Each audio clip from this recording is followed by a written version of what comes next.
2. Hello, my friends, one and all. It is April 15th, H3 Podcast, Friday, baby, it's Friday. Today we have a guest. Lots of excitement. Electricity is in the air. We're joined by my good friends, iDubbbz, Ian. Many people, his parent, his birth name, Ian. Yeah. And Anisa. You guys, how long have you guys been married?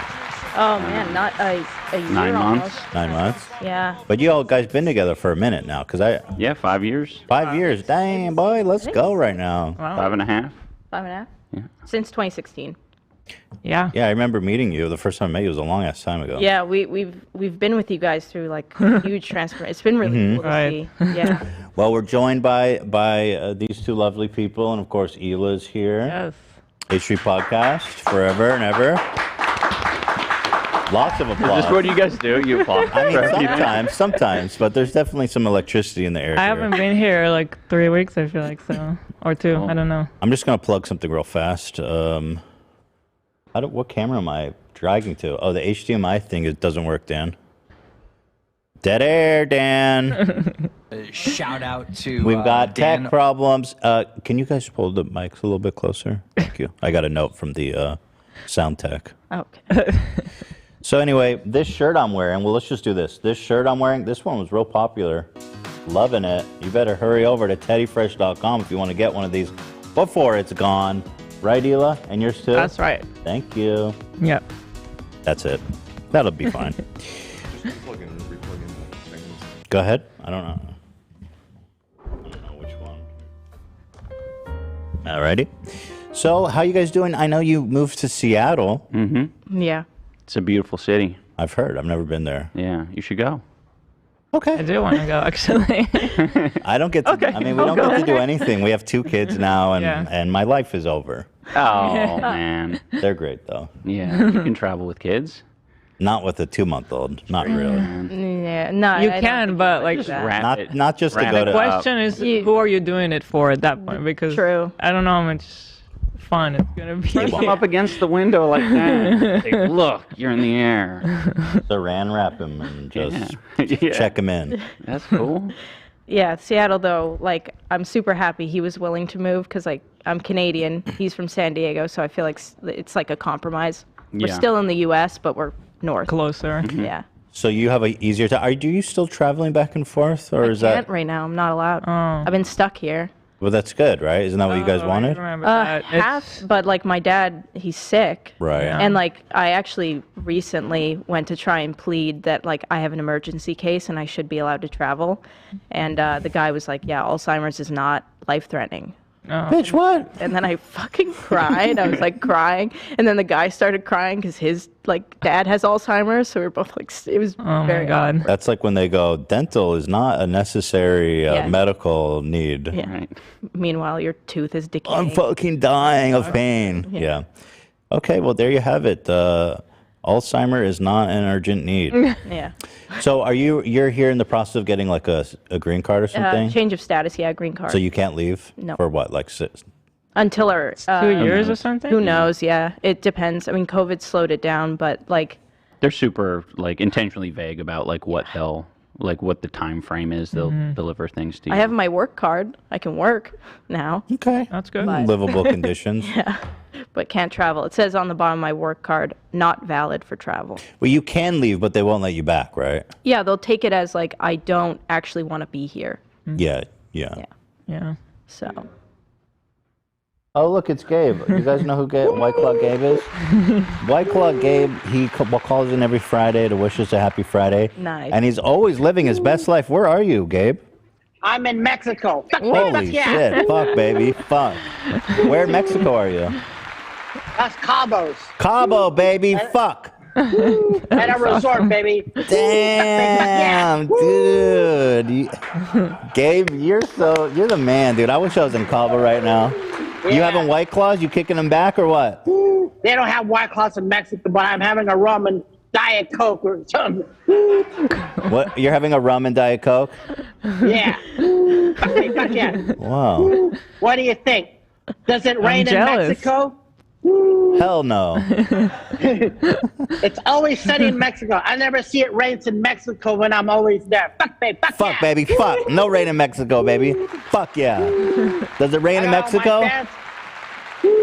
Does I it? don't think so. Fuck no. Fuck me, fuck yeah. Damn, that looks so nice right there. I'm Got all happy my for you, fans buddy. here watching here. Woo. Pushing a Friday video. Woo. Fuck me, fuck yeah. Man, I'm so sad that they don't have White Claws in Mexico. What kind of crime against humanity is that? I have no clue. They never heard of it or fuck me, fuck yeah. I guess it's a Chicago thing. It's kind of localized. Well, anyway, what was our new saying? Suck on my balls, bitch. What is it? Suck my dick. Suck my dick. Yeah. Ow. Suck Horse my cock energy. Right.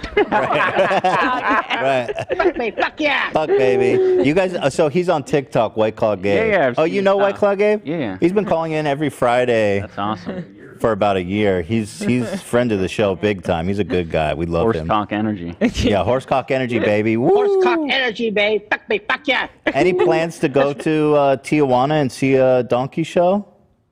I don't know. Okay. Woo. This is what, Yeah, you know. Well, I don't know if it's true or not, but they say in Tijuana you can see a horse fuck somebody. oh yeah, probably legal too. Yeah, I don't think they care too much about.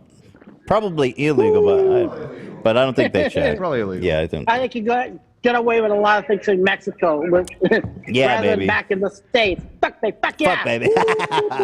All right, well, stay out of trouble out there. You have fun. Don't get too crazy, okay? You take it easy on those rum and cokes. Those aren't White Claws. Ramen code. Woo. All right. Woo. Fuck me, fuck yeah. Fuck, baby. Friday, baby. Ooh, Friday. Easter Friday. Easter Friday, Good Friday. You gotta be good. It's Good Friday, Be baby. nice. Good Friday. Be nice to people. Woo. Just be good. That's why it's called Good Friday, baby. Woo. Don't give an attitude to nobody. It's Friday. Good Friday, that is. Fuck me, fuck. Wow. I couldn't have said that any better myself. What a Friday. But you go have fun out there, okay, buddy? You have a great time. All nice right. seeing you. All right. Ow. Nice seeing ya. Cheers. Peace. Fuck. There's love. So who hung up? Was it us or him? I I hung think up. we. I don't think he knows how to hang up. You got you. I know. Normally, Don't hang up. Normally, we extend it for a really Yeah, long time. I But like to we have kill- guests. We have guests. It We felt, have guests. it felt a little. Okay, come on. Okay, well, I'll keep that in We mind. got for all next day to talk to them. Only Well, talk to Gabe till once a 6 week. p.m. Then we got to watch some of our YouTubers get beat up by 12-year-olds. Oh, really? Yeah, that's part of the training. Yeah, literal 12. Fight an army of 12-year-olds? Yeah. Yeah. All right, so let's talk shop here. AB is fighting in your event. Yep. The Clash Creators, what is it? Creator Clash. CreatorClash.com. The Creator Clash. TheCreatorClash.com is where you guys can get Yeah. tickets. Ticket sales are going. People are buying. So you guys better get quick if you want to get. Oh yeah. The whole bottom bowl is gone. It was gone within 5 minutes of us Whoa. putting it up, pretty much. The bottom bowl. Yeah, Bottom all bowl. the bottom bowl. Like the Getting cheapest. PTSD from bottom and B word. Oh, Come on, guys. Being a little insensitive to the. The lower bowl. Here it is. The lower bowl. I like that. Yeah. Now, Dr. Mike, who's you're fighting, What a goofball, am I right? you're gonna. Right. I don't know, man. Are you? So you say he's just handsome? You don't think he's a good fighter because he made a video saying he's been boxing for 10 years. Yeah, he's just handsome. Just And he admitted that the 10 years isn't 10 years of serious boxing. That's just fitness boxing. right. So, if you guys are making some sports bets out there, just keep that in mind. Is there odds out on this shit or not yet? Or will there be? I don't know what odds look like for shit like this. Yeah, it's like based on what? There's like no Completely random. intel. Yeah. But okay, Dr. Mike's the kind of guy to whisper in your ear like, no headshots. Well, we'll leak some info. Yeah, info leak time. Info leak time. Dr. Mike actually didn't want to do a pro fight. Ian did. Okay. Oh. So that should Pro tell you fight something. is 3-minute rounds and 10-ounce gloves. 10 ounces small. Yeah. More pain. Also, pain. it goes on your official record. Your like official everybody record. cares about their pro record. Yeah. I'm sure So- Dr. Mike has got big plans in the. How come you wanted to do pro? What's that? How come you wanted to do Just pro? because it was a different experience. It made it more intense and I think a little bit more valuable to the boxing crowd. Okay. Because all the influencer boxing, I think most of the events have been exhibition, and they've been large gloves, headgear, the whole 9 yards as far as safety and like, intensity goes. So if we did the pro level, it would be like, damn, both these guys are serious. They're coming out here doing like, a difficult level. We would probably only do 4 rounds or something like that, so it wouldn't be like Mayweather type shit. But it would still be intense. But so it ended up because he didn't want to do it. You guys are doing amateur. We're doing Or exhibition. exhibition. Yeah, with 12-ounce gloves. Big clown gloves. No, they're still small. They're about the same. Yeah. Go ahead. I was just gonna say the only difference is like 10 ounce has to be like pro. It has to be 10 ounce. If they do 12 ounce, it can't be. Oh, that's a small difference. Yeah, it's very small. AB, your guy wanted to do Hundar. I like to he call him wanted to do Hodar. pro, and I thought like everyone was doing pro. Then when I found out it was just iDubbbz and Dr. Mike, I'm like, fuck that. Let's, But then it's not even them. huh? But they're Yeah. not doing pro either Yeah, anymore. so- Because Dr. Mike's a bitch. He's a fucking bitch. No, he seems like a nice guy. Everyone in our event is nice. Yeah. Very nice. But Dr. Mike did. I'm just doing that for the. Did choose got- exhibition, which is an important fact if you want to place bets. Go ahead. So you're saying he bitched out. You're gonna mess that pretty face of his up, dude. You think so? gonna Because I go was from a- watching an episode back. We can cut to that, right? Where Ethan says I'm gonna get fucked up by Dr. Mike. Do we remember that when that was Well, said? okay. I'll see You if I want me can to be find it. honest? I mean, Yeah, first let's of all, hear it. like you're like pretty tall, and I've never seen you do like sports or anything. You seem like you've been training hard, but also Dr. Mike is he looks good, bro. I don't know, like in that one, maybe he's blowing smoke up my ass when he I was think like, it's just some weird case of man love. You just love that physique. you want to fuck? You guys are the one coming here talking about how handsome he is. I never said shit about Dr. Mike. I don't know. Yeah, like I think it's good editing. You also have Ryan Garcia. Let me pull up that Dr. Mike boxing video. He's saying he's the best boxer, YouTube boxer, but Dr. Mike also said that he was being hyperbolic. well, you and that got to wasn't true. understand. Is he taller? Yes. Yeah, 2 inches taller. 2 inches? That motherfucker tall. How tall is he? 6'3", I think. Oh God, you're dead, bro. So if you look, he posts good pictures. I'll give him Okay. credit. He Oh, wants to to be look putting big in videos. He wants to look intense. I don't put that same level of effort into sure. my You're not photos. hyping yourself up. You look at with my Instagram. that issue It's too. all in my gut. Only my gut. I look like ET right now. Really? Yeah, same. Whoa. That's tough. That's so it. you, We have you to eat a have lot to of eat a lot, and then you also have to be fit. Yes, we have to gain weight. At least AB and I do. And I mean, biased perspective, I think that's harder to do than losing the weight because, man, it's very difficult to. Yeah, it's tough to Keep- gain weight.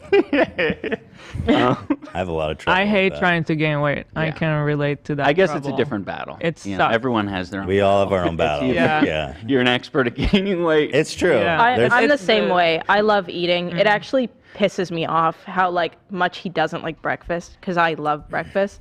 So I try to get him up and eat. And You like second breakfast? I love an- all. If I could eat 4 breakfasts a day, Third I would. breakfast? It's annoying though. It sucks to be us because everybody's like, "Oh, you're such a weirdo. Shut up." Yeah, it's hard. Yeah, Yeah. yeah. Yeah, it's tough. No one relates to us. Exactly. Everyone relates to you. Yeah.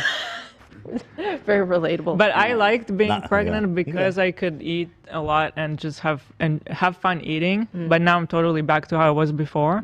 And it's like sometimes just the thought of eating makes me sick. Like I'm Yeah. not interested. Well, I'll tell you what. When I was recently super sick, I didn't eat for like 3 days, and I was like, "This is awesome! Like, I'm just not hungry." And I thought that was so nice. I was like, "Wow, this is what Hila feels like all the time. It's fucking bullshit that I'm always hungry, and you like don't care about food." I always think about food. It's literally the only thing I think about. Thank you. Yeah. Pound So it. I get it. Yeah. But you're a skinny legend. I was You're yeah. 180 pounds at one point. Like before I met him and everything. I'm like You are how much? No, I'm just kidding. 180, but I'm 30 now. But also the boxing that we do. I mean, She boxes every session that I box. yeah, Did you want to fight? I did. What happened? I got hit in the head really hard in sparring. I got a concussion. Oh, What? damn. And then I was like, oh no. We went to the neurologist, and he basically had to beg me to stop because he was like, look, like your head is not good. I've had a John. bunch of concussions, like my whole Yeah, she did sports growing up, so yeah, like hockey and goodness. lacrosse. cross and everything. Someone So popped it you? Who adds- was that? She Wait, what? she's Someone. So, I mean, who hit her so damn hard?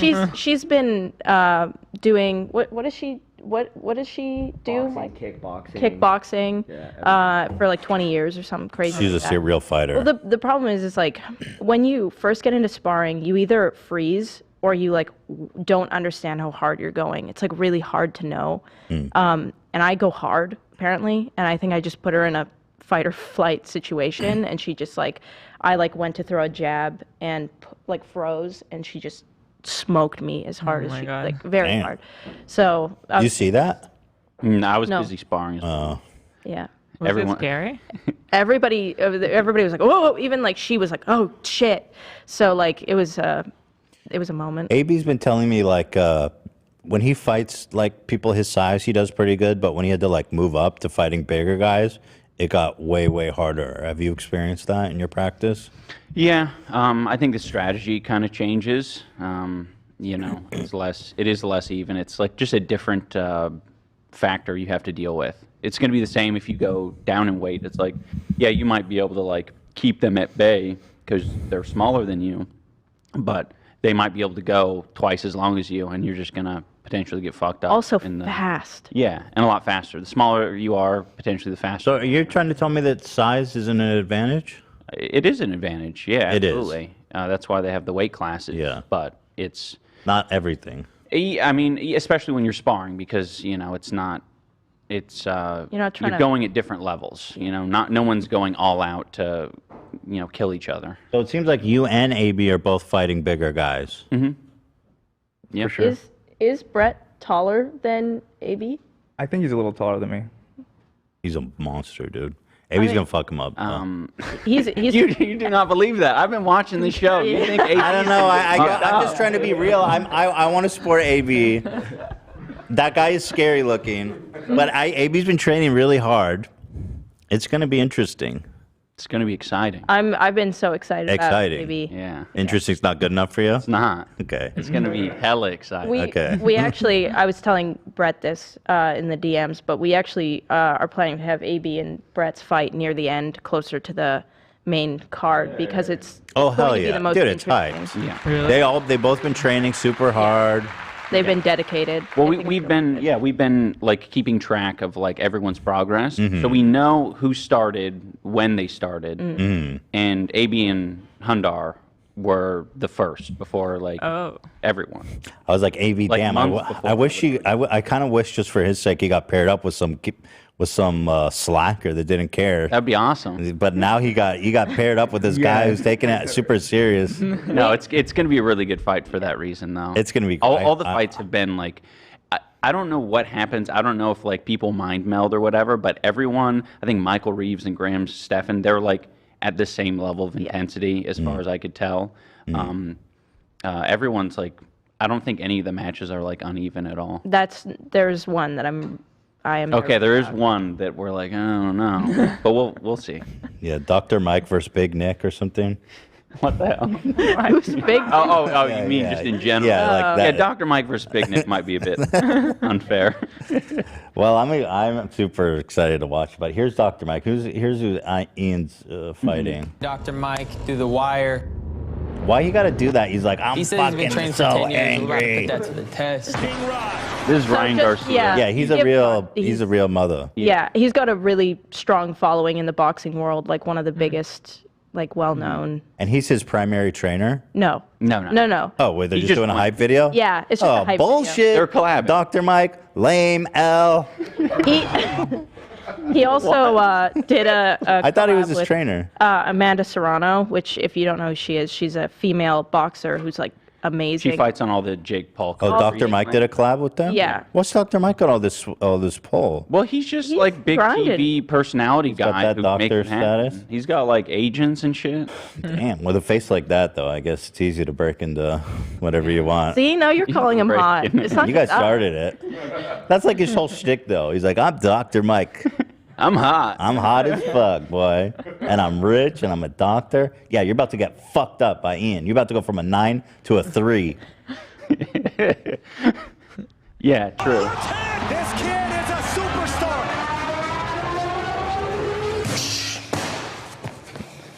And again. I didn't notice that. There was like a transition That was a from very Ryan to interesting him. cut. I didn't notice that either before. He's Ryan Garcia, basically. He really reincarnate. He's really making it look like he's training him or something, though.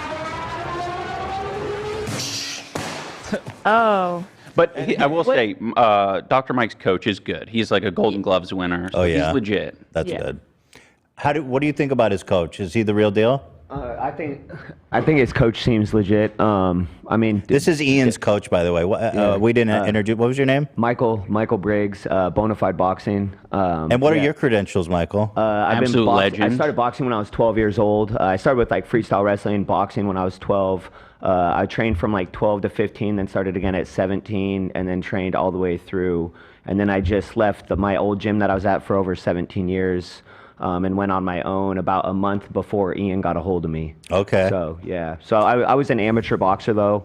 Do you think you could take kickboxer? Do you think you could take Dr. Mike's coach? Oh, for sure. For sure. Yeah, no doubt. Yeah. I think I'll take probably any coach on the show for sure. You think? Well, that I would like to watch. Yeah. Can we have the coaches fight out at the end? He's no quick. offense to him, but yeah, I just would take any of them for sure. That's Ian good. always I like your describes confidence. him as a spider getting hit with raid when he starts going off. Oh shit! Yeah, Wild. unpredictable. But then you die.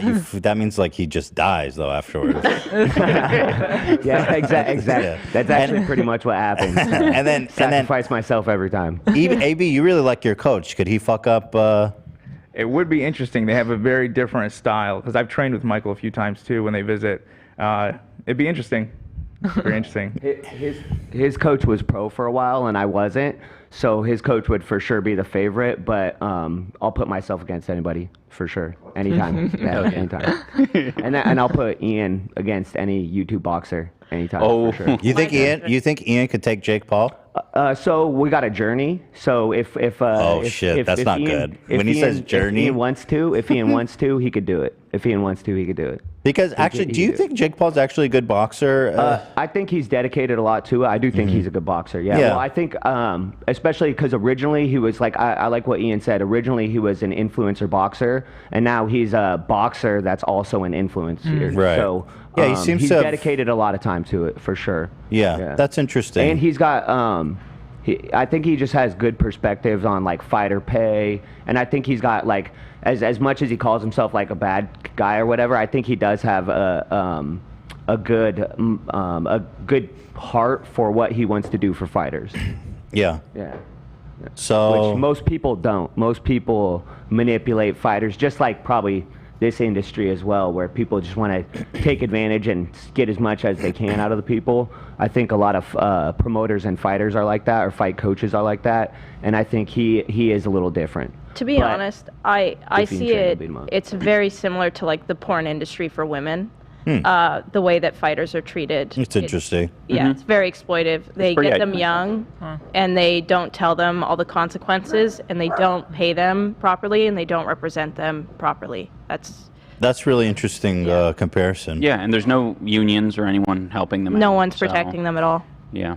What's interesting about the porn industry lately is how women have been, or well, anyone in the porn industry can go. Like, there's so many people becoming multi-millionaires by going and making OnlyFans and doing their own thing. Yeah.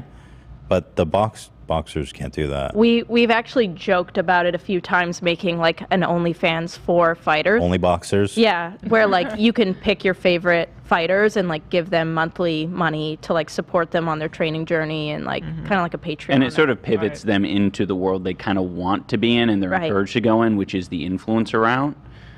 You see a lot of these MMA guys and stuff. Patty the Batty. This is one guy who's like trying, kind of making a name for himself. And if they could, if their fans can show them support in that way, it would probably be, a much better path than what they're trapped in now, it seems. So is it your belief that this influencer boxing thing isn't just a fad, and you think this is like a real growing? Totally. The sport needs to like evolve over time, right? Like we've sort of seen that. Like boxing pay-per-view numbers has been going down, except for these influencer boxing matches, which are like bringing a lot. Surprisingly successful. Yeah. Yeah. Yeah. So I don't think it's going away. I just think it's a matter of like who's going to sort of merge the two worlds like effectively. And I think Jake Paul's doing a good job of merging those two worlds. I think he's focusing a lot more on the serious aspect of fighting because he doesn't really have very many influencers on his boxing cards these days. It's I think in the last one they had sports guys on there, Yeah. but it was mainly fighters, and that's a good thing if he wants to show support and love to the fighters. I will say, him picking up Serrano, who like female fighter, she's crazy record, bunch of knockouts, which for women is really hard to do because they only give women 2-minute rounds. It's very hard to knock somebody out in 2 minutes. She's knocked out a bunch of women, and she still wasn't getting the attention that she should. So he's actually had her as like the undercard of like a lot of his fights. And Love is another guy that he picked up on his team who is not getting the recognition that he should be. And it's been cool to see. I mean, it's great. Yeah. So very fighter centric though. Jake, is that how it works where he gets to pick who's fighting underneath him? He has like a lot of influence. I'm sure that he's got some daddies above him that are like making bigger decisions, but it seems like he's down for everything. He's been advocating for fighter pay and all these sorts of things. I think Dana White is genuinely actually scared probably with what's going on for sure. Well, he's done definitely a good job of agitating him. Yeah. That's for sure. Yeah. So, okay. Well, here, let's get back to this monster that's about to get his face pummeled in by this fucking insane boxer, Ian. Golly. I've been boxing for 10 years ever since my mom passed away, and it's been such a... He's fighting with the spirit of his dead mom, too. I don't have any of Yeah, your mom's alive, right? Yeah. Nah, see? I'm just saying, bro. You don't got what he's got. incredible outlet for me. Watching all these YouTubers start boxing has reignited my passion for the sport. He looks vascular, dude. But being cut, like, okay, not having a lot of fat on your body or water retention, it's a bit of an illusion sometimes, especially on video. I feel that. I feel that. You know? Show you how hard I've been training.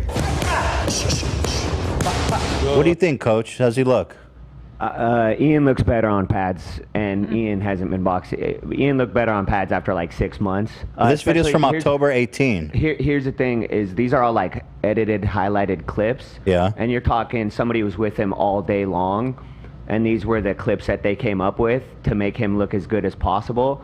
And he looks okay, but it also doesn't look like he's a real boxer. It just doesn't look like he's.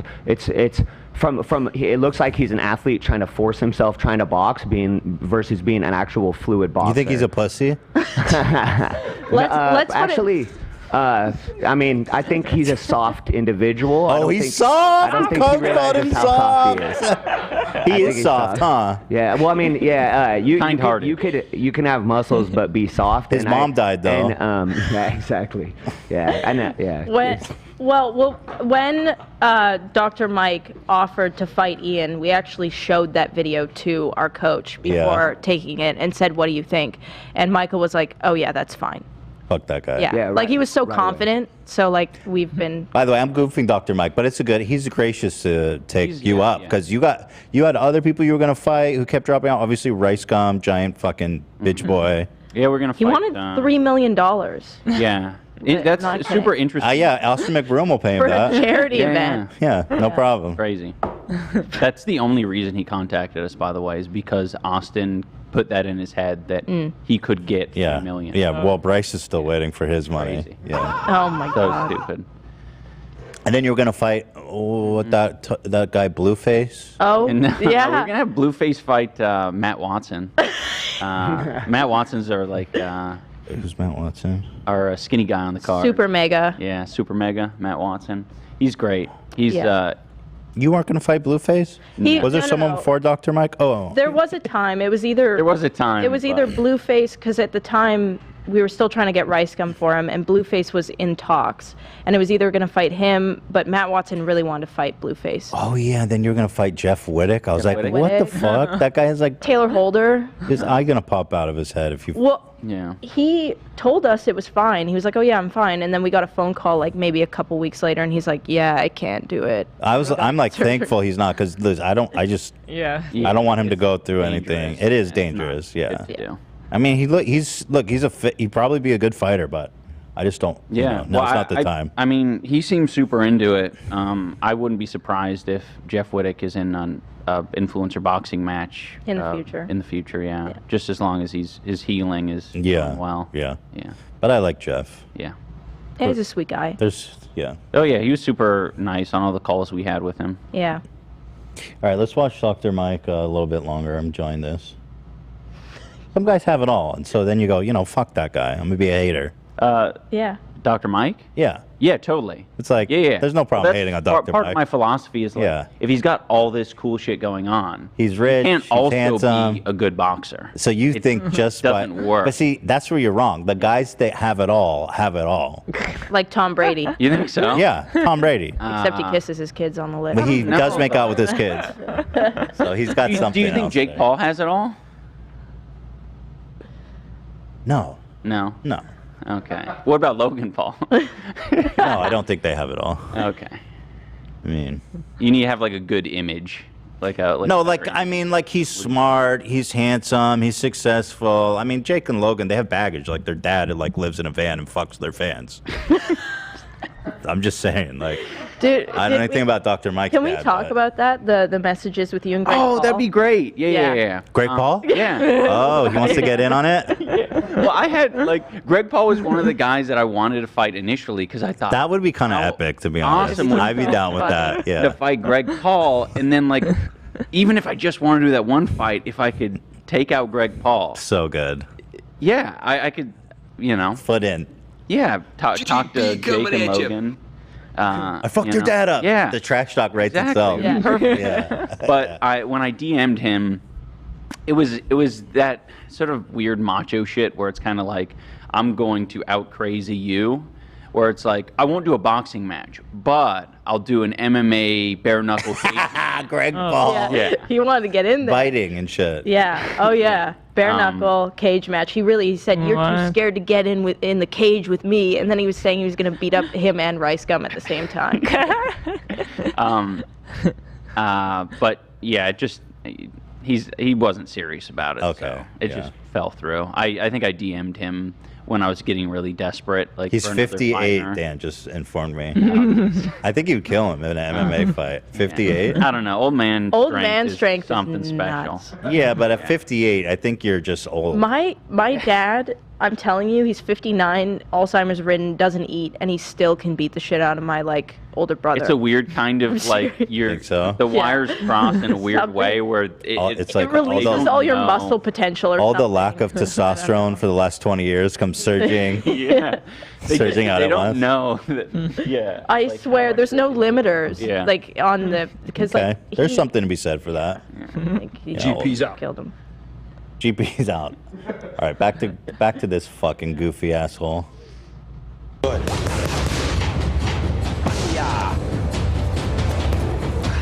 That's weak, slow, lame. All right, I think it's time to see Ryan Garcia. Thomas, That's what do you it. think? 10 years in the game with Mike. More ready than ever. So that's his coach, the Golden Yeah. Glove winner? Yeah.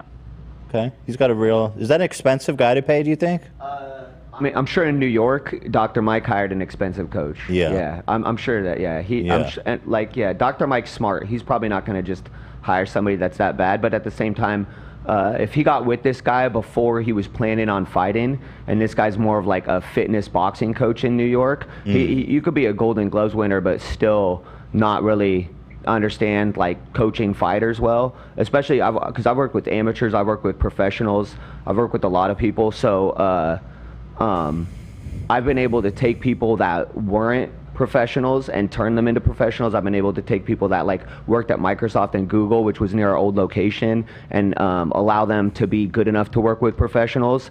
I could see that guy allowing people to be able to work with professionals. I don't think he could actually take professionals and make them better. I also, I don't want to talk too much. Go ahead. No, that sounds great. Yeah. I like that. But either way, That's I just good. feel like Dr. Mike would hire a good coach, but I feel like he hired him before he had a fight planned. And You if think he's a fitness coach and not a coach Ian coach. came at me specifically to fight. Yeah. So I wasn't training Ian for fitness. I was training Ian to fight somebody. Although our first opponent, he would have won pretty easily without much training, right? But then when we had our other opponents, I was like, that's why I accepted Dr. Mike. I really liked the match because I figured if we're going to take on somebody that's like bigger, more athletic, people will view this as a much bigger challenge. Yeah, if you fuck up Mike, that'll be good. That'll look Yes, good. it will look really good for us. Yeah. I don't feel like Ian's a favorite in the matchup. Well, like because if you Ian- fought people haven't Rice Gum, seen nobody would be impressed. No. That you knocked Well, him and he out. would have beat him People up. would He would have feel beat him up pretty uncomfortable. badly. Right. Yeah, it Like, would be like you feel saw when bad. Fusitube fought, and Yeah. he got like he had to get like facial reconstruction surgery. But Right, it would've been more like that. That was awesome. Super impressive. Like Just how soaking many punches. He's like Homer Simpson, and when he fought Mike Tyson. Right. Yeah. They showed me that actually. They were like, "Look at this! How many punches this guy took?" I Dude, was the like, announcer's like, "Put up your hands, man! For God's sake, put up your hands!" I love that video. It's awesome. That's not what we're gonna look like. We also we met with a plastic surgeon in LA to talk to him about like giving discounts Facial to reconstruction for people. everyone. Yeah. Are you serious? No. Yeah. Okay. No, I mean, But a little bit. yeah, for nose jobs. Like he was Yeah. like, yeah, He's giving I'll us give some- major. You guys are getting a Groupon on nose jobs. That's YouTuber Groupon. wow. Yeah. You guys really care about your fighters, man. Oh, yeah. Props. Yeah. Just use code iDubbbz. and Just check build out. it back, but a little nicer than before. A little nicer. All right, I think it's time to see Ryan Garcia. Plus. Okay, so you expect that I can do something? Yeah, but Doing this, but I heard it's crazy making it, right? Okay, I'm out. Around Bye. 6 minutes 44 seconds. Okay, good call. Good call, guys. Is that when he's doing the speed? Yep. Is this impressive or just a show? Good show. I mean, he's just sitting there taking punches. What's the big deal? Yeah. Yeah, in a lot of these videos, it's just a little bit more for the YouTube audience rather It's than fanfare. boxing audience. Yeah. Right, and he's wearing a huge pad. Take that off if you want to press me. Right. Yeah. But also, it's like that's so pointless. It's just pointless. Like that's not good training just to take punches. No, Yeah. it's purely for YouTube. It's like a thing that Garcia does where he has people like a bodysuit challenge, but it's a body shot challenge thing that he does, but at the same time, like for YouTube views, it's great, but no fighter would ever train that way. That's not like a legitimate It reminds me of training that- method whatsoever. There's a TikTok that Tony Jeffries, who's like a really well-known boxing YouTuber, he was an Olympic boxer. He responded to this TikTok where it was just like this guy, and he was like, "Oh, I'm training my fighters," and these fighters were just standing there with their hands down, like just with their heads out, and this guy was walking up to each Oh of them, yeah, just yeah, I smoking saw them in the that. head. I saw that. That didn't seem like good training. Nah. I've gone. My gym's a really like serious gym. Like anyone who knows wild card boxing, like it has a reputation. I've been going every day almost for like 7 or 6 months. I've never seen that before, ever. Not Just once. taking I've free never seen shots to that. the face. Yeah. Soaking hits to the head. That doesn't seem like That's smart. just what you and your like middle schooler buddies do when you have a sleepover. Right. All right, let's get tough. Fight club. Right. Don't talk about this. Don't tell mom. 10 punches? Are you even impressed by that, coach? Yeah. What's the context? Yeah. Yeah, not impressed. I'll say Ian will take at least 12 of those. Hell yeah. I'm just joking. Easily. But no, it's once again, that's not an actual like Thing. thing to do for training. Got It's just purely for views. Got it. Yeah, I'd rather actually see him like try to do like some sort of flow drill with him where he's got to do offense or defense, and then see if he could take a body shot like that during some sort of actual drill. Let Breathing. alone like I wouldn't have him spar Ryan. Ryan would murder him. But even just like a light drill would be way more. I would see much more from that than clips like that give you nothing. They don't. You know they what don't do anything. I have noticed with a lot of these like influencer boxers is like none of them want to film their footwork or head movement at all. At all. we have videos of your head Yeah, working foot movement? I just sent a video of Anisa. Now this would scare the shit out of me if I. Wait, I seen want to that. see that. I'm gonna watch hers next. But Okay. is that what you wanted me to see? Because I'm not the timestamp you sent now. Yeah, that was it. Well, after this, his coach, this guy says he could take on any YouTube boxer. Dr. Mike did that! Oh! Chill, Mike. Damn. Hey, bro. What's it feel like immediately after? You know that they have those horse races, and the horse gets angry and kicks someone right in the face? That's what I just got in the stomach. Man, I don't. Nobody watch horse races, weirdo. Yeah, it was a weird reference. It was like some boat club yacht. Seriously, what's your background, bro? You know when you're playing polo on horseback and your privilege is showing, Dr. Mike. Maybe there's boxing in my future. I don't know. I'm going to leave that up to you. I'm going to say here right now, he beats any YouTuber. Oh, no, Ryan. Okay. Do you think he beats Logan Paul? Him and Jake on the same night. I appreciate Let's go, that. baby. Let's go. Yeah, not an honest comment, obviously. All right, Dr. Mike. I'm Team Ian right now. I think Ian's got this in the Yeah. bag. I think if you could get Dr. Mike on the podcast, you'd be Dr. Mike. And I wouldn't talk to that guy. That's my enemy. I wouldn't have him on the show. I feel like after hearing all you guys' points of view and watching this, I'm starting to see that it's a little bit like, it's kind of just for show. It's fanfic. Yeah. How much can you actually gather? Yeah. Like he's obviously into working out and looking good, but I think he's more into looking good. The actual impressive stuff in boxing that other boxers look at and go like, oh, that's impressive, most people would look at and not know what they're seeing or why. Exactly. Yeah. So this is Anisa training. Apparently this is Yeah, I'm very proud of that, actually. okay. So you can't fight anyone? No. You're not allowed to fight? No. Unless I want early Fight onset. a heavy bag. Yeah. Jab here. 1, 1, 2. Do it again. One more. Good. One, So two, roll. with this footage, you can see a lot more context, and you can kind of see a Footwork. little bit better how Yeah. it would translate to a fight. Also, like shifting head work, and like I move after punching, which is like huge. Like you can even see Michael in that clip when I like do move my head, like roll after the punch. He like gets super excited about it because like that's hard to get somebody to do, especially when you're really new. Like This is insane footwork. Well, For hold people on, who AB. aren't familiar with boxing. Thank you, AB. Almost every day, my coach slaps the shit out of me in the side of my head like that because I'm not moving or I'm not moving like she is. Like that is. Yo, where's the perfectly- video of your feet work and all that shit, AB? Oh, they don't let us record at all at my gym. What? Yeah. It's My a- coach it's my a coach will record tough me gym. just to make fun of me, and he won't stop. Wait, but we gotta hype you out. We want to see what you got. He won't let you do it for the promo? He's not an influencer boxer. He's Yeah, a real no, like, boxer. they- Wow. AB? Yeah. Yeah. Legit. Yeah, wild yeah, if card you're going is- to wild card, you're not messing around. Yeah. Right. That's the gym. Well, where's the videos of your feet work and all that shit? I think we'll probably have some of that. It's not out yet? No, I don't want to. Yeah, You keeping it close to the vest? totally. Yeah, But if I look like that, yeah. Just imagine. you know, Why are you keeping it close to the vest? It's like a month away. Oh yeah, just for promotion and stuff. There's gonna be a lot of footage going out. I'm not Okay. worried about it. Okay. Yeah. I'm not actually keeping it close. So let's say you destroy Dr. Mike. Uh-huh. Fuck him up, dude. He goes rush to the hospital, brain damage, can't practice anymore. Oh, I definitely retire. Oh, really? Yeah, I that's was gonna- terrible. If I give someone brain Why? It damage, means you have potential. That's horrendous. It means you're a good fighter. That's so evil. oh man. Well, it's not your fault. He stepped in the ring. I know. He stepped in the ring. He knew what the stakes were. Yeah. So he steps in the ring. He dies. Okay. Jesus. I'm just saying, Ian's really good. For the record, we're being very safe in this event. All fighters. Well, the reason why we wanted to get all the fighters going as early as possible is because like you need to learn how to like move your head and defend yourself. You don't want a fousey tube situation. Well, even worse than that. This last Showstar one was like what not to do. Which one? It's it was an event with Alex Wasabi and Deji. Okay, I actually didn't watch that one. Not many people did. Okay, so what was that? It was and Vitali. Ew, Vitali. Vitali, basically, as far as I know, his opponents are defenseless women walking their dogs. Legit. I couldn't believe that they put him on. Why is he not in jail? Why has he not been deported? I think they're waiting for a trial. I think. Really? I think that's what I was reading. Last update was he got acquitted on Oh, some really? of the charges. Yeah. Acquitted? Yeah. Not acquitted, but the charges were dropped for. Excuse me. Yes, dropped. Yeah. Oh my That's God. what we read. Huh. Interesting. Yeah.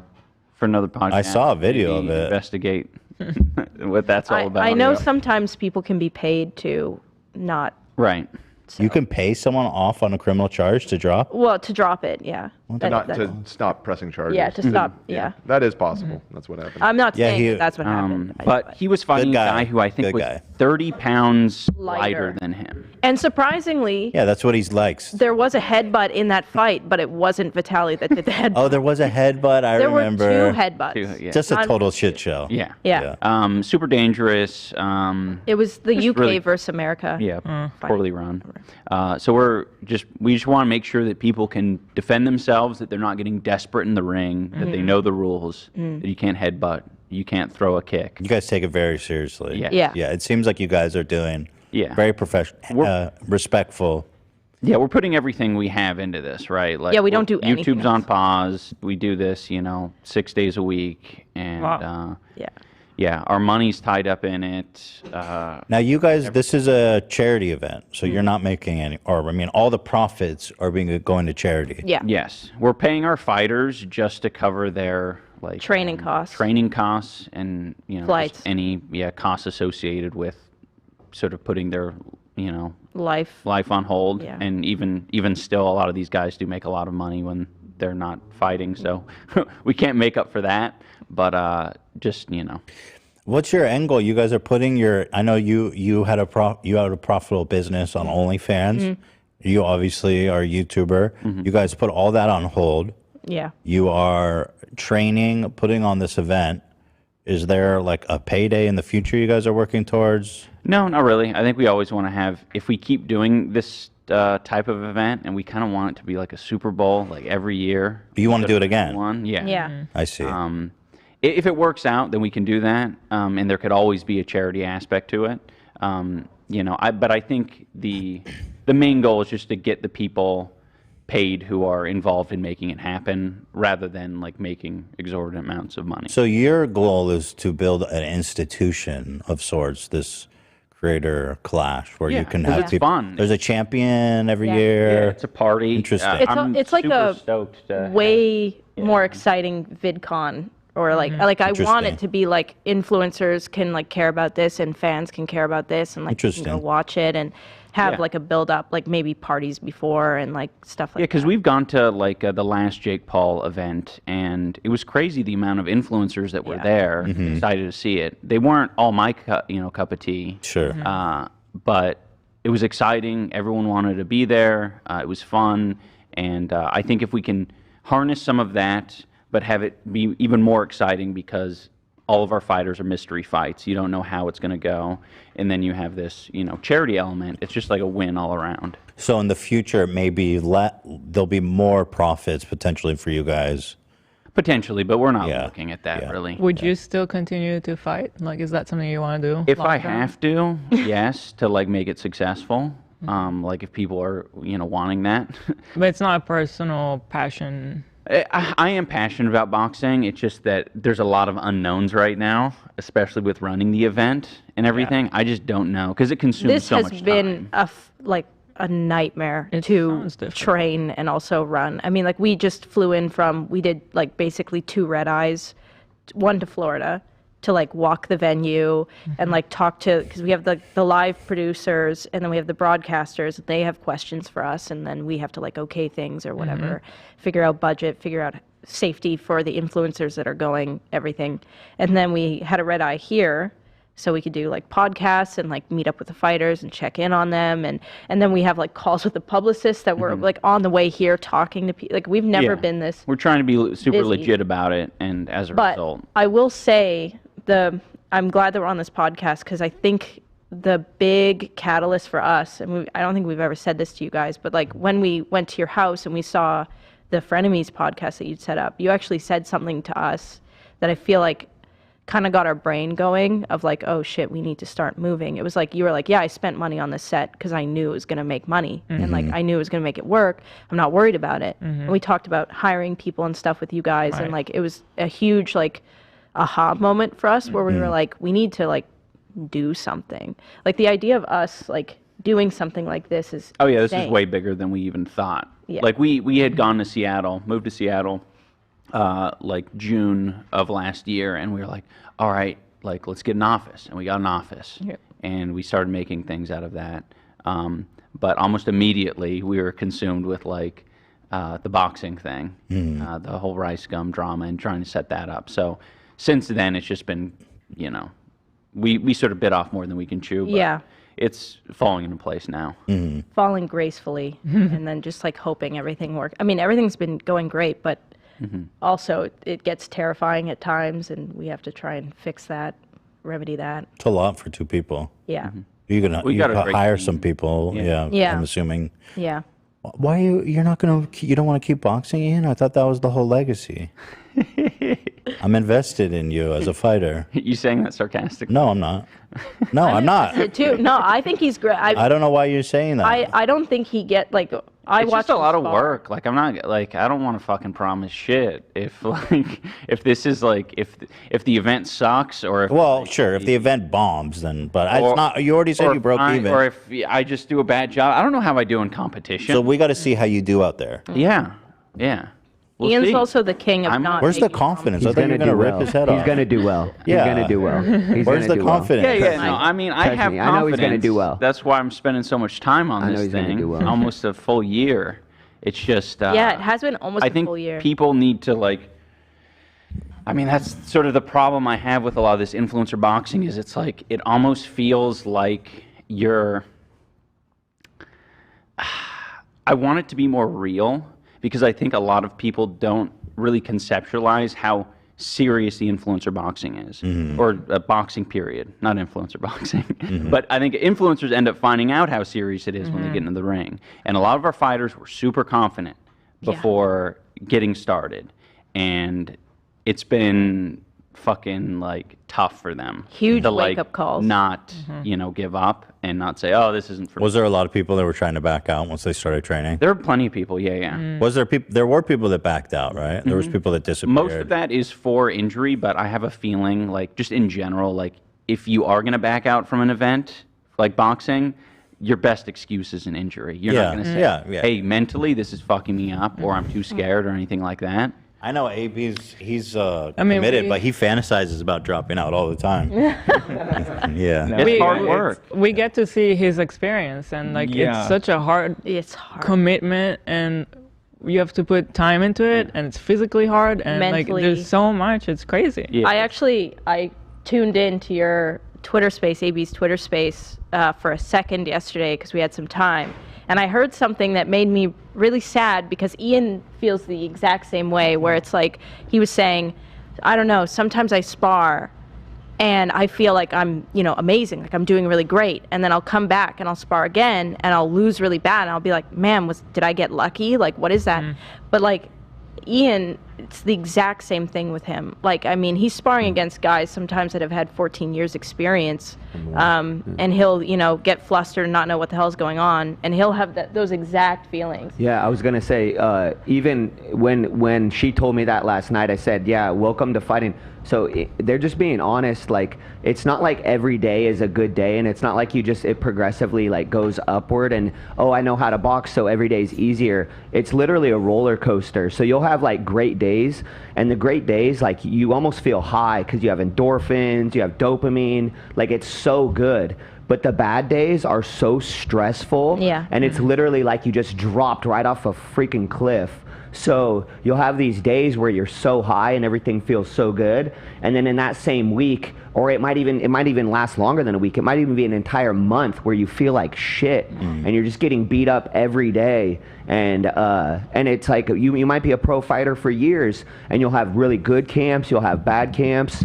And so when I heard him, when she said that, he said that, I was like, yeah, welcome to fighting. It's not like every day gets progressively easier. You'll have days you feel good, you'll have days you feel bad, you'll have entire camps that you feel bad, you'll have entire years that you feel bad, and then other times you'll feel great for 3 years, and you'll win all these fights, and then all of a sudden you'll just hit freaking that downward cliff. And that's why, like, he's so honest, because he's like, well, I don't know how long I want to do this, or if I want to do this. If everything just went better every day, it would be like, of course we want to do this forever till I die.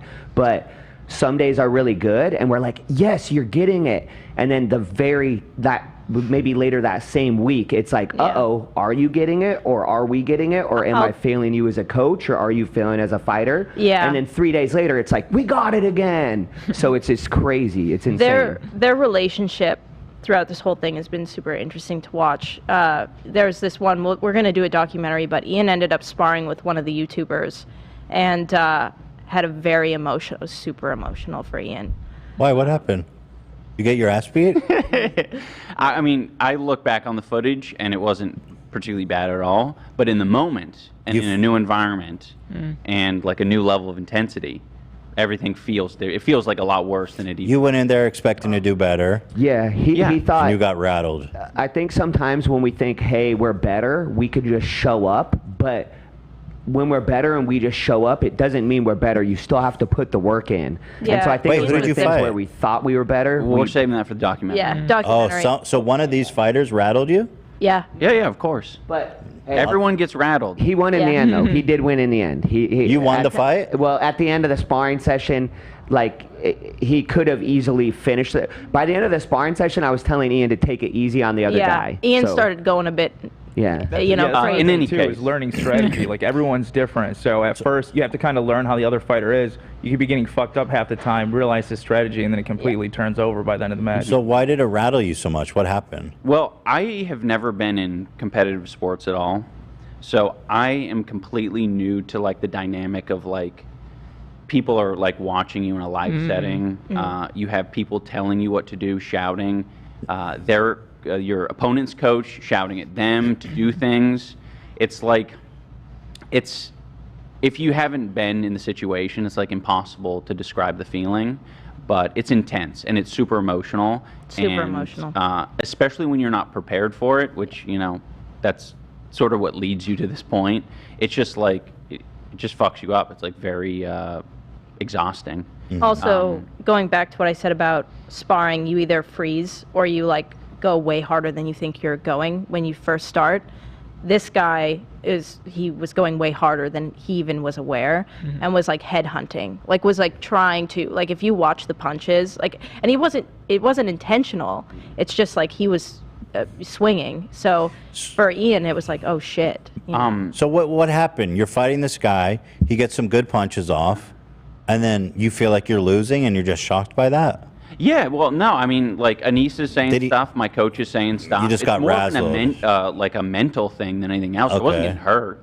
Yeah. Like, every You time just he felt punched me in the head, I would be like, this fucking sucks, but, like, I wasn't bleeding. It was that you were, like, confused or overwhelmed or something? Yeah, we were shocked. We were shocked at first. Yeah. Because we were like, oh, this is going to be fairly easy. And then it wasn't fairly easy. So I think at first we were shocked. You're like, I'm not as prepared as I thought I was. So those thoughts came into his head, but he didn't realize how much he knows and how much he can use. Sometimes he'll, and this is common for everyone, you almost mirror the person in front of you. So if they move really well, you'll move really well. If they move poorly, you'll move poorly. I compare it to like football teams that, because a lot of people don't understand fighting, but they understand football better. And it's a team where that is a really good football team, but will play down to the level of the team they're playing against. So it might be the best football team in the league. They play the shittiest team and they play like shit. But then it's very similar where you could be an okay fighter, but if you're in with a good fighter and you can move like they move, you can perform really well. All of a sudden now you're in there with somebody that doesn't really know what to do or how to throw, and you're not used to when we're trying to be technical, you're trying to learn things, and then sometimes it turns into a fight. And there's a boxing coach that says like sometimes you got to throw that boxing shit out the window and just fight.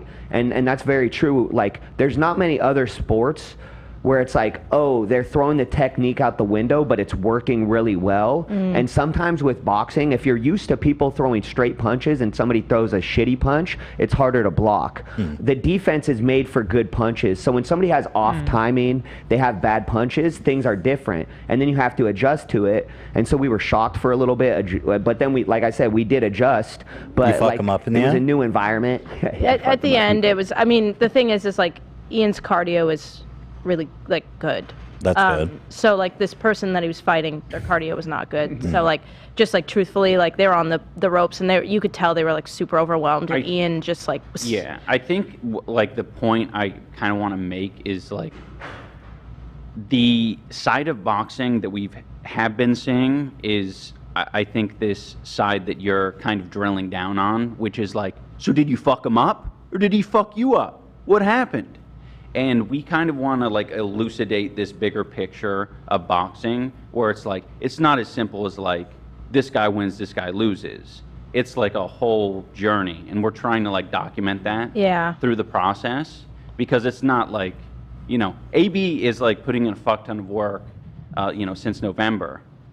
And like, you know, if he does go in the ring, whatever ends up happening, it's like I want people to recognize sort of the amount of time and dedication that is involved in that, rather than just looking at like whatever the judges or, you know, whatever ends up getting scored and being like, all right, that's, you know, that's that. And just sort of close the book on it, because it's a lot more complicated than that. Yeah. Every fight is a story, basically. It's cool. I mean, once you start like learning about boxing, when you watch boxing, it changes everything. I remember our first time watching influencer boxing and going back and watching it now and being like, oh, holy shit. Yeah, like, once you understand the sport, you know, it's like, it seems like a lot of the fight fans are just like a little bit casual fight fans. They just don't appreciate it in the same way. What do you guys think of these influencer fights? Like, let's go back. Like, what's your take on like Logan Paul versus Mayweather? I mean, it's cool. It's a weird kind of money grab thing, but like, I don't know. What do you think about that fight, Coach? I hated it as a fight, but I respect those guys for what they're doing. Like he said, that was a money grab. I don't think anyone really considered it an actual fight. I think it was just a money grab. I personally am a huge fan of Mayweather as a boxer, and what he's done to build his brand. There was too many boxers in the past that ended up with nothing. And not to say that he might still not end up with nothing, with who knows what his spending. I pray that he's doing well and his spending habits aren't bad, but they seem to be. But so many boxers, they end up at the end of their career with nothing, and they end up having to work at some place to just show their face to get an appearance fee, and it's still not worth it. And I think with Mayweather, what he did with building his brand and building something bigger than boxing, that to me is why I will always respect him. And then same with like Logan, like with where they've come from, I think him and Jake, with where they've come from, to be able to even have a match versus Mayweather, it's like, to use a term you guys use, it's a meme. You know, I never really took it as a fight. That was a meme. It is a meme. Yeah. And then they turned the meme into a huge cash grab. So that's how I look at that. Sure. Did you expect did you expect Mayweather to beat him? Oh my God, I expected him to do so much better. Yeah, it was just, but Logan was so much bigger. So I think it was a size thing. I also think Logan didn't really. So the other thing about fighting is the other guy has to kind of commit to fighting. If you don't really commit and you kind of throw a couple punches and back off. So Mayweather threw, I think, like an average of less than 12 punches a round, which if you're in a 3-minute fight, that's 4 punches in a minute. You could throw 4 punches in a minute in a fight and be okay. Like, that's not a high output. That's like, so I don't know if Mayweather was just trying to not actually fight because he didn't want to be embarrassed, or like embarrassed at the fact that if he tried hard, he didn't knock this guy out. So if I say, hey, I barely tried and I didn't knock him out, then it's not as embarrassing. So who knows? But like I said, from a fight perspective, it was not a fight at all. It was a total meme. But I do think that, like, for Logan or even Jake to be doing what they're doing, it's so that part's impressive. What did you think about like Jake Paul versus Ben Askren? So I told everyone that would listen. So because I used to train with a lot of MMA fighters. Demetrius Johnson, Mighty Mouse, was my ex-teammate for like 15 years. So I trained with a lot of really, really high-level MMA fighters. He was UFC champion for a long time, for people that don't. But either way, I trained with a lot of high-level fighters. And when that fight was announced, people were asking me what's going to happen. And I was telling them Jake's going to knock Ben out. And they said, what are you talking about? Ben never had a style in mixed martial arts that like he almost relied on bad striking to invite people to hit him. The worse of a striker you are, the more inviting it is to want to hit you, and the easier it is to take people down if they commit to. Once again, if you're playing defense, it's hard to commit to too much because the guy doesn't commit to too much. But if I can get somebody to overcommit to everything because I'm like suck at striking, then it worked out well for his game. So when people were like, oh, what do you think's going to happen? I was like, I really think Jake's going to knock him out. I had friends that bet and made a lot of money on it because I was like, Jake's going to knock him out. Plus, Ben had come off hip surgery. He was truthfully really fat. Like, I respect Ben I respect Ben as an athlete and as a wrestler. I think he's one of the best wrestling coaches in the nation, probably. I think he's an amazing athlete in wrestling. But he is not a boxer. He should have never been in that boxing ring. My friends made a lot of money because they listened to me. But yeah, so that fight went exactly how I thought it would, of a guy that actually has been taking boxing serious. I think there's a lot of people. So, here's the thing is, Jake had beat a lot of boxers, but I don't think anyone he's beat has had one amateur fight. So like not professional fights, but I'm saying I don't think anybody he beat had one amateur fight, which means that he's not fighting anybody that takes boxing serious. Yeah, for sure. Were you surprised by him knocking Jake Woodley out cold? The Woodley knockout, that was a little more surprising. I thought Woodley would have done a little bit better in the second fight because I thought he would have cared less. It actually looked like they both cared more because the fight was so freaking boring until the knockout. And that's the thing. I think people like forgot how boring the fight was because the knockout was good. But yeah, I was shocked by the knockout. I was also shocked how poorly he performed. I thought that he would have come out harder and made it a better fight because I thought with the first one being as lackluster as it was, he would want revenge and actually bring it. And then if he would have brought it and got knocked out in 2 rounds, I think people would have at least been like, oh, he brought it versus only talking about the knockout. But the fight was so boring before, all you remember is the knockout. That's true. Here's a suggestion to you, Ian. Elderly clash. If you want to get Greg Paul in the round, is that Chuck Liddell? I think Chuck Liddell would murder him, but we're not. Yeah. I really like that victory pose though. But you can count on him having something cool like that. Like the necromancer thing or something. I love his shirt. Old man fight year. No hype, no bull. Just old school. Just old. He's mug-blooded for sure. Yeah. Do you guys like a mug? Say what? Mug? Mug? Yeah, root beer. I like root beer, sure. Yeah, mug root beer. Sure, yeah, I like mug root beer. Are you saying he drinks mug root beer? Is that a diss? Ian. Does that say something? Ian's TikTok algorithm, like his For You page, is like solely mug-blooded American memes. Mug-blooded? Mug-blooded, yeah. It's and he sings it all the time. It goes like, how does it go? You're mug-blooded, you hear? My freedom-loving veins are filled with root beer. And there's always like bulldogs in the videos. Big badass bulldogs drinking root beer. That's nothing interesting. I haven't been on that side. I've been in weird parts of TikTok, but not that one. You got to get on that side. He really likes it. So let me ask. Let's look at the other matches. We got Harley versus Ego Raptor. That's kind of a weird matchup. Harley's massive. Harley is massive. Is Ego Raptor big? Ego Raptor's pretty big. I mean, he's over 200 pounds. Is he tall? I've never met him. 6'1", I think. 6'1". Because Harley's like 6'4" or something insane. I mean, Harley, I don't know. I caught him exaggerating his height. Oh, we have one of those in here. Yeah, we know something. No, about that here. Harley's a very good guy. I just was. It was funny. He was honest about it because he was in his stream. He was like, "Yeah, guys, I'm 6'6", and I was like, "You DM'd Hell me. no. You said you're 6'5". He's not 6'6". And he's like, "Oh, it's a glamour inch." Glamour. It's like, bro, you're already tall. Why you gotta? He's already tall. I'm gonna start saying that. Ethan. I got the glamour. Zach did that. We caught Zach lying about his height. Zach was telling everyone he was 6'4", and we measured his ass, and he's 6'2". Oh, I said 6'3" for the record. I think you said 6'4", bro. Comes in and Hassan is actually 6'4", and he's massive. Like Zach looks small compared to him.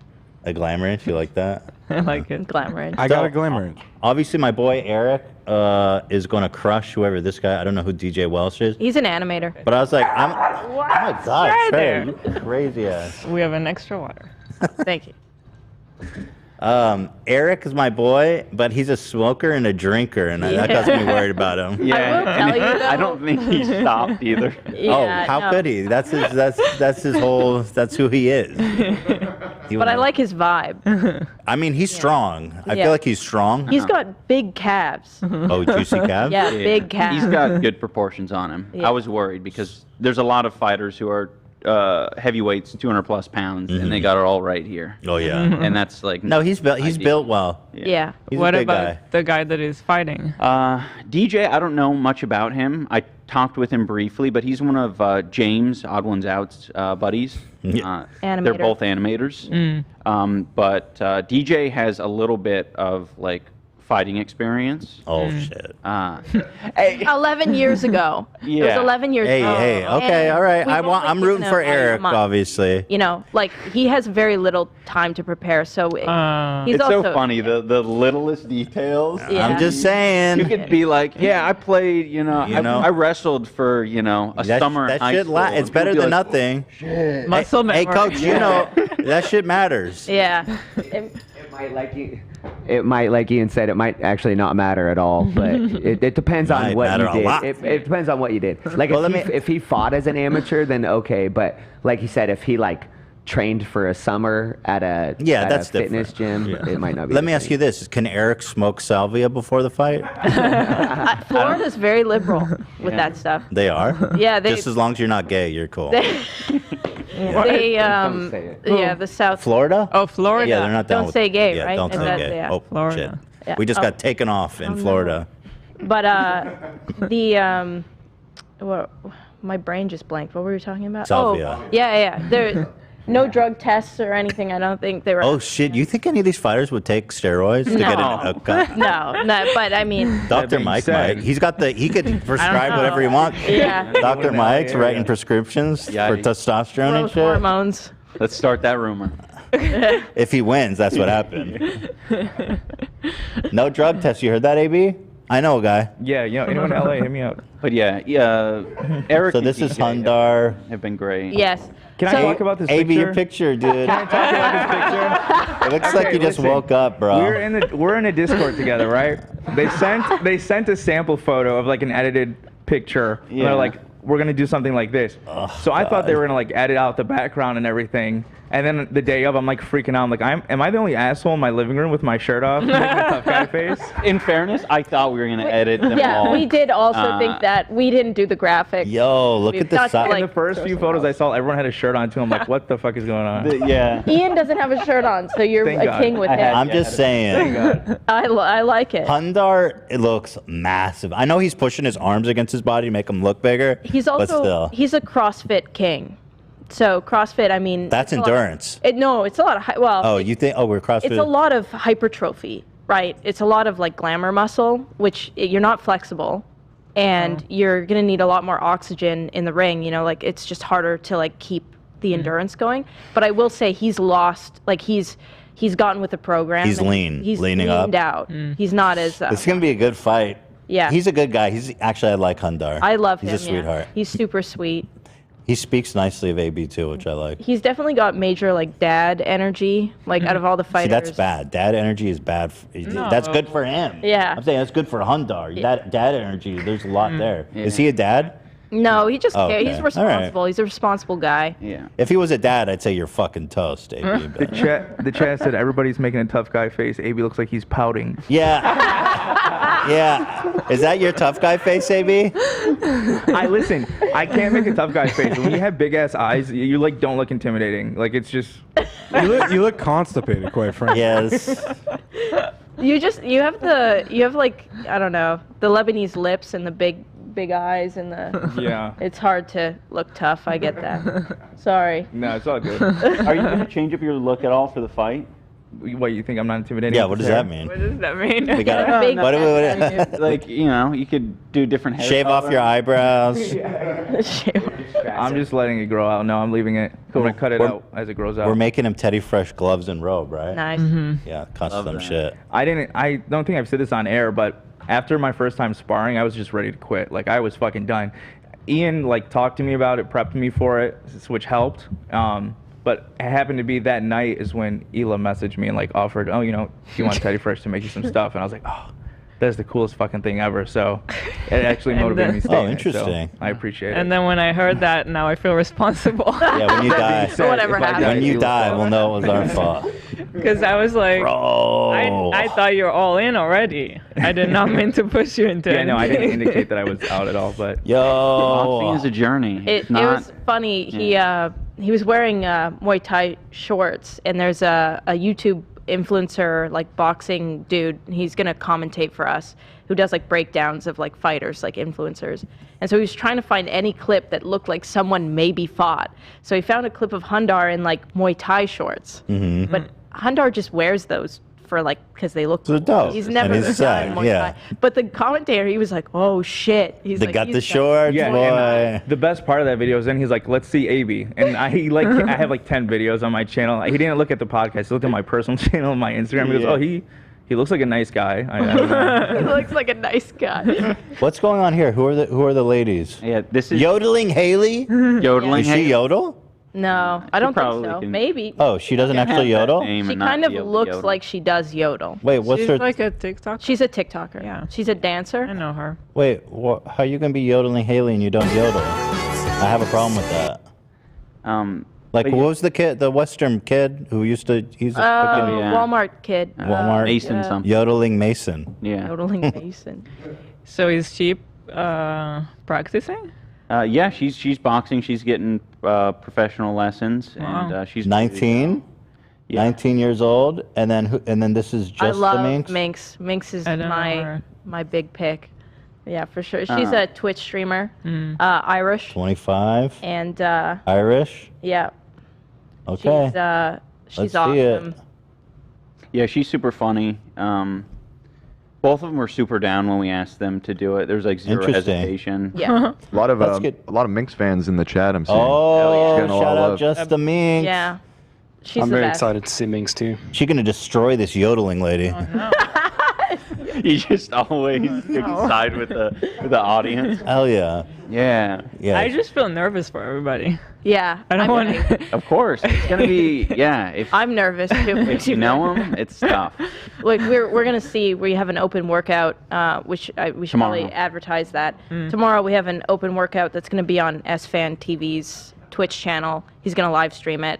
And a lot What of does that mean? Open workout. they're gonna do like pad work. We're gonna do like a bit of sparring. We're gonna try and keep. Wait, I have an update. Yodeling Haley is actually the favorite to win. She's awesome.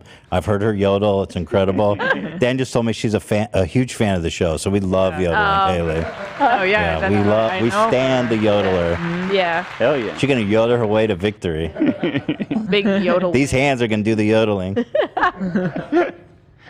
But yeah, the open workout is pad work. There's gonna be some sparring, but we're gonna try and keep it's it going to on a camera. boxing gym and just doing what You are gonna do. be sparring with who? Just what? It's a bunch of YouTubers. It's just you? No. No, it's. Are you going, AB? Probably half our card. AB's going. Yeah, I'm going. Oh. Oh, you are? Yeah. Yeah, it's so we're gonna gonna be- hit pads and just have a good time. And it's gonna be on Twitch? Yeah. Okay, Have interesting. some Interviews. questions answered. SFan will go around, talk to people, commentate on it. It's gonna be a lot of fun. Interesting. Great. Love that. Moving on, we have this matchup.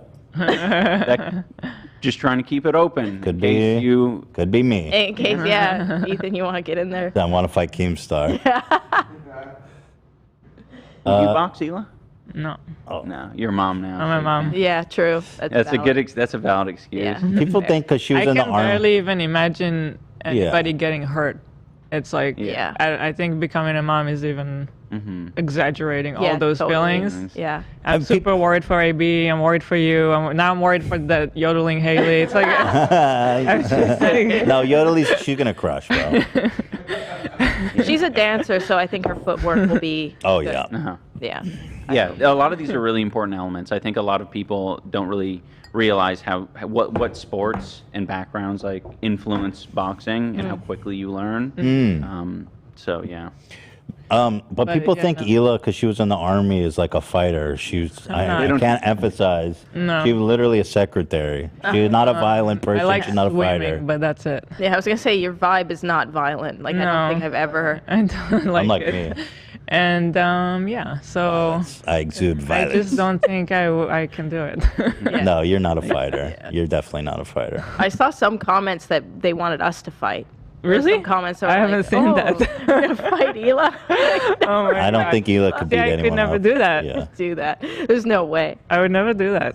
Ian's like, That's a shame. I would like to see you fight, but I guess if it's a medical thing, then, you know. I would have loved forget it. to. I think what really got me with the neurologist was he was like, yeah, Alzheimer's is a very real thing that, you know, Oh, no. is influenced by that. Yeah. And I'm married. I mean, I watched my mom, you know, takes care of my dad, and I definitely don't want to do that to Yeah, him. that'd be a pretty shitty gift to give. The worst Not worth it. marital gift But ever. getting punched in the head can, like, advance it? Oh, no way. Yeah. Oh, well, Also fuck that. MS. A lot of people in sports deal with that for sure. Alzheimer's, depression, MS. These are all like very. Does anyone ever get happy from getting punched in the head too hard? Does it Ever get joy? I guess that wouldn't be like recorded to the same level. The thing with they found with the NFL, soccer, and boxing are the worst for long-term head injuries because Soccer? yeah, small hits to the head Oh, impact. from balls, you think? Yeah, balls. Heading Oh, wow. Fastball. Yeah, it's the head. I could see that. I mean, they slam hard. And in you that hit the same area and the speed. Those three sports are the highest for like long-term, like MS, Alzheimer's, depression, suicide. There was actually a NFL player who, when he committed suicide, he actually shot himself in the stomach so they could look at his brain, because a lot of like long-term brain injury, you can't look at it until They're dead. They're dead. Yeah. So he actually did that on purpose and wrote a note, like, study my brain, and they looked at it and they were like, holy shit. Yeah, I remember hearing about that. His brain was all fucked up. Yeah. Yeah. Wow. The NFL's football's a crazy ass sport because they're just now discovering how it's just devastating for Tons of their concussions. health. When I grew up, playing the sports that I played, it was like you got a concussion or you know, your head shut off for a second, and your coach was like, are you dizzy? No? Okay, go back out. And sometimes you'd get like multiple. Like I've had at least one major concussion in my past that I went to the hospital for, and 4 minors. From what? Lacrosse and hockey. I played men's lacrosse, and those balls, like, they're getting shot at you at like 95 miles per hour. Wow. So like I've been knocked out by a shot, you know, before. But like back then, coaches would look at you and be like, "We got to finish the game." But like that's horrible. Like we're finding out that is like the worst thing you can do. So we had another Chills, also Canadian, played hockey growing up. He had to drop out because he has post-concussive syndrome as well. Yeah, Chills was one of our fighters. Yeah. Oh, no. Chills. I don't know who Chills is. Burger King foot Yeah, lettuce. Burger King foot lettuce. I mean, I know what burger. I know burger. But do you King. know Burger King foot lettuce? No, I don't. No. Do you know like the number 15?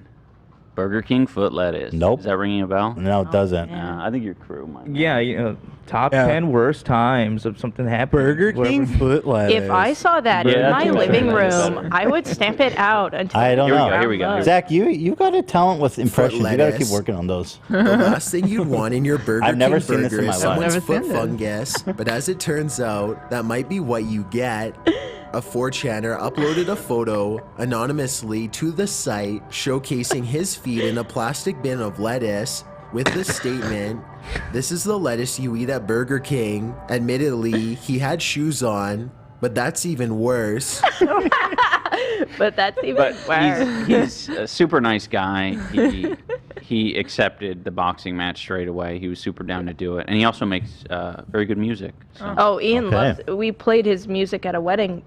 Ian requested it from the DJ, and he was breaking it down on the dance floor. To just, Yep. So here we've got. I don't know who Ryan McGee is. I know who Alex Ernst is. Ryan McGee is the other half of Super Mega. So Matt Big guy. Watson. Good fight here. I It's a think good it's going to fight, be a for great sure. fight. Interesting. Yeah. Yeah, both of them have been preparing well. This guy looks pretty tough. Who's this? That- Oh, versus that's Dad. Matt Watson. Dad's a monster athlete. That's Yeah. everybody. Everyone we is. talk to is like, I don't want to fight Dad. No, bro. Didn't he call into the show briefly? No, he was in the chat. He's in the chat right now, actually. Oh, he's in the chat. He's a fan. I love him. He's love everywhere. him. But he's a monster athlete. I mean, his dancing credentials are insane. Yeah, true. He's got a. You seen him shirtless too? Like he So is what like about, lean.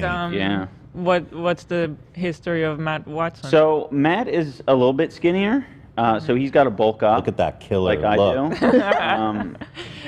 See, But AB, that's what. Matt's That's the got- face.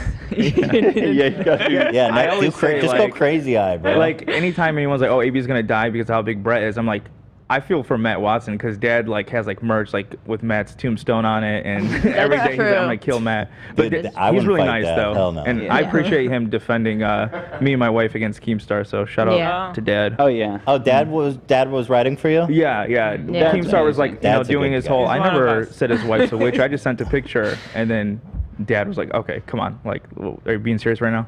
Why would you just send Wait, so what happened with Dad? Sorry, I wasn't listening. I was just looking at Dad. Keemstar was doing a Twitter room, and he was doing the usual Keem slide saying, "I never made fun of AB's wife. I just sent pictures of witches." Yeah. And then Nathan was in there, Dad, and he was like, "Okay, like You know what you're doing. You know what you're doing." That's good. Good guy, smart guy. Good Why guy. didn't he didn't want to put his real name, huh? He said just put Dad. Well, this is who's fighting. who's fighting is Dad. Dad. He's fighting as Nathan Dad. Barnett is not fighting. He's fighting as Dad. I like that.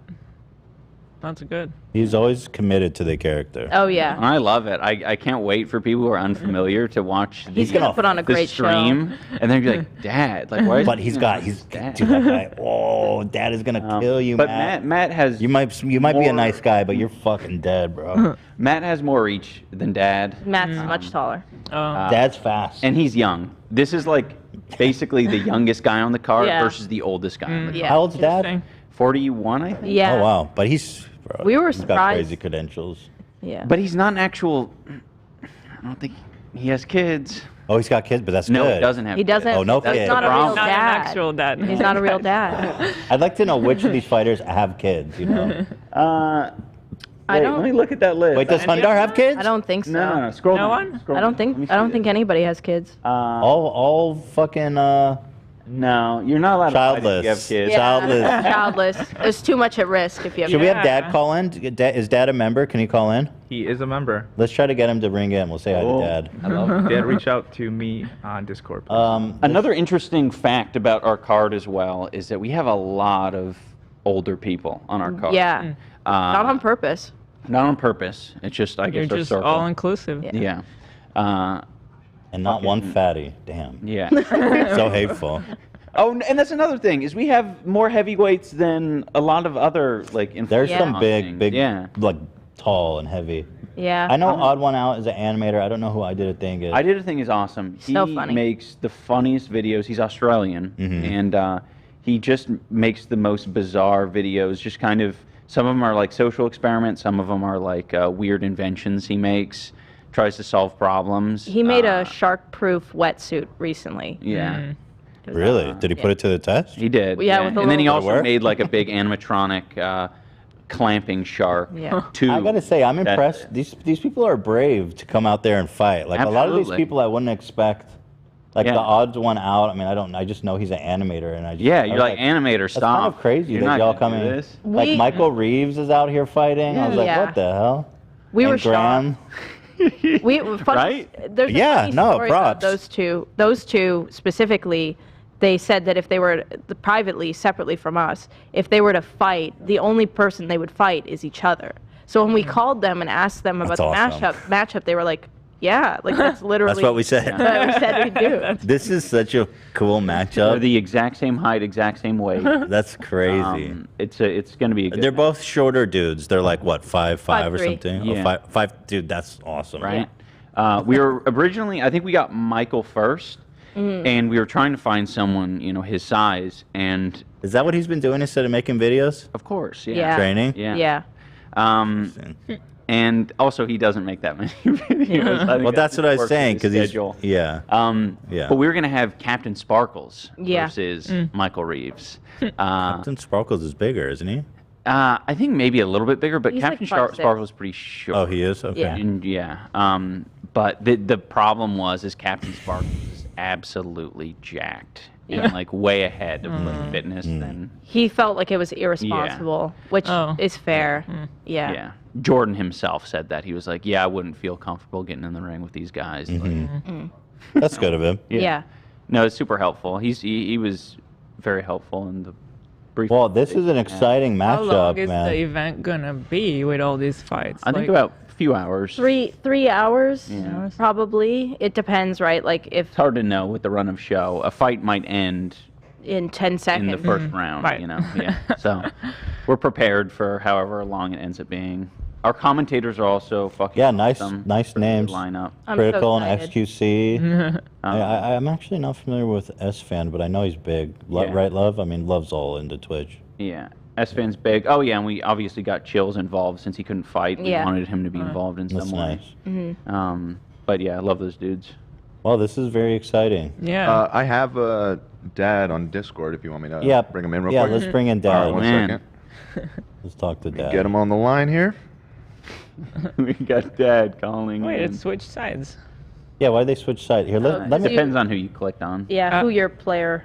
let me get some intel on Matt Watson before I talk He to makes Dad. good music too. Yeah. You can see his diss track. His diss track to Who's Dad. down there. Oh, he made a Dad diss track? Yeah, yeah. Yeah. Oh, shit. Yeah, they've been Yeah, going it's right- hard with their beef. The first video. Yeah, down here. Oh, this? That's the Yeah. one. Now, if I play a clip from the show, are you going to sue me, or is that kosher? The show?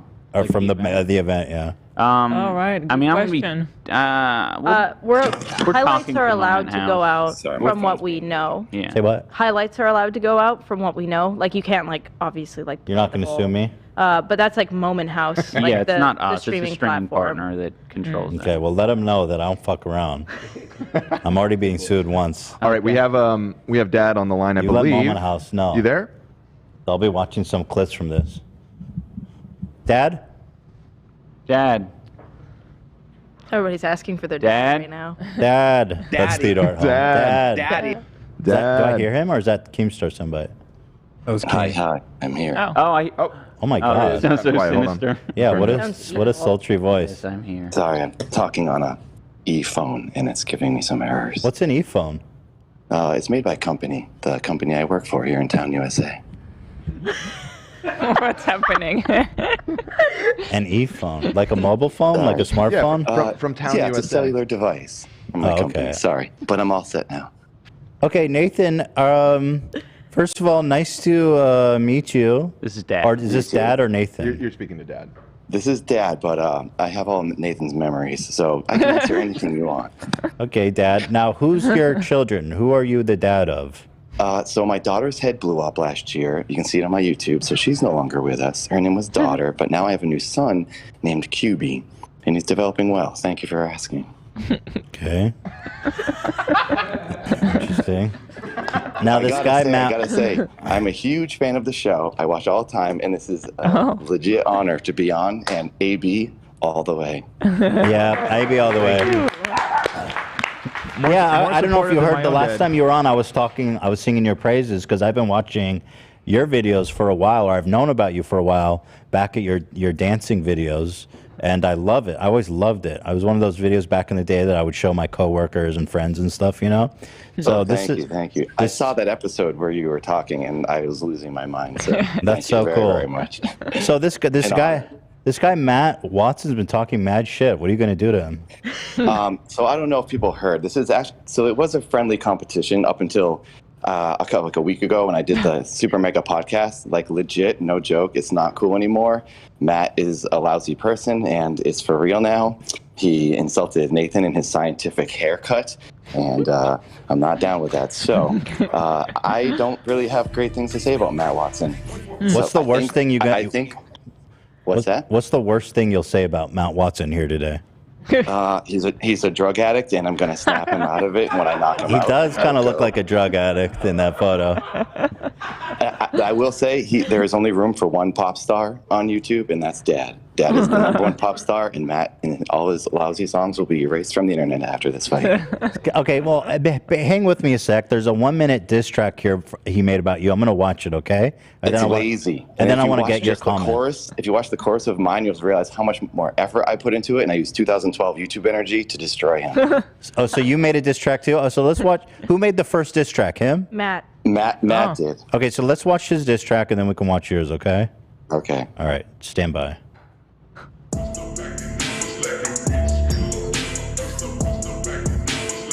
See, this is sick. He's pretty vascular. I'ma drop in, put you in a coffin, just made a profit off it. Betting that I'm gonna be king when we do our little square dance with the gloves and a big ring. Nathan, yeah, them bones be aching, huh?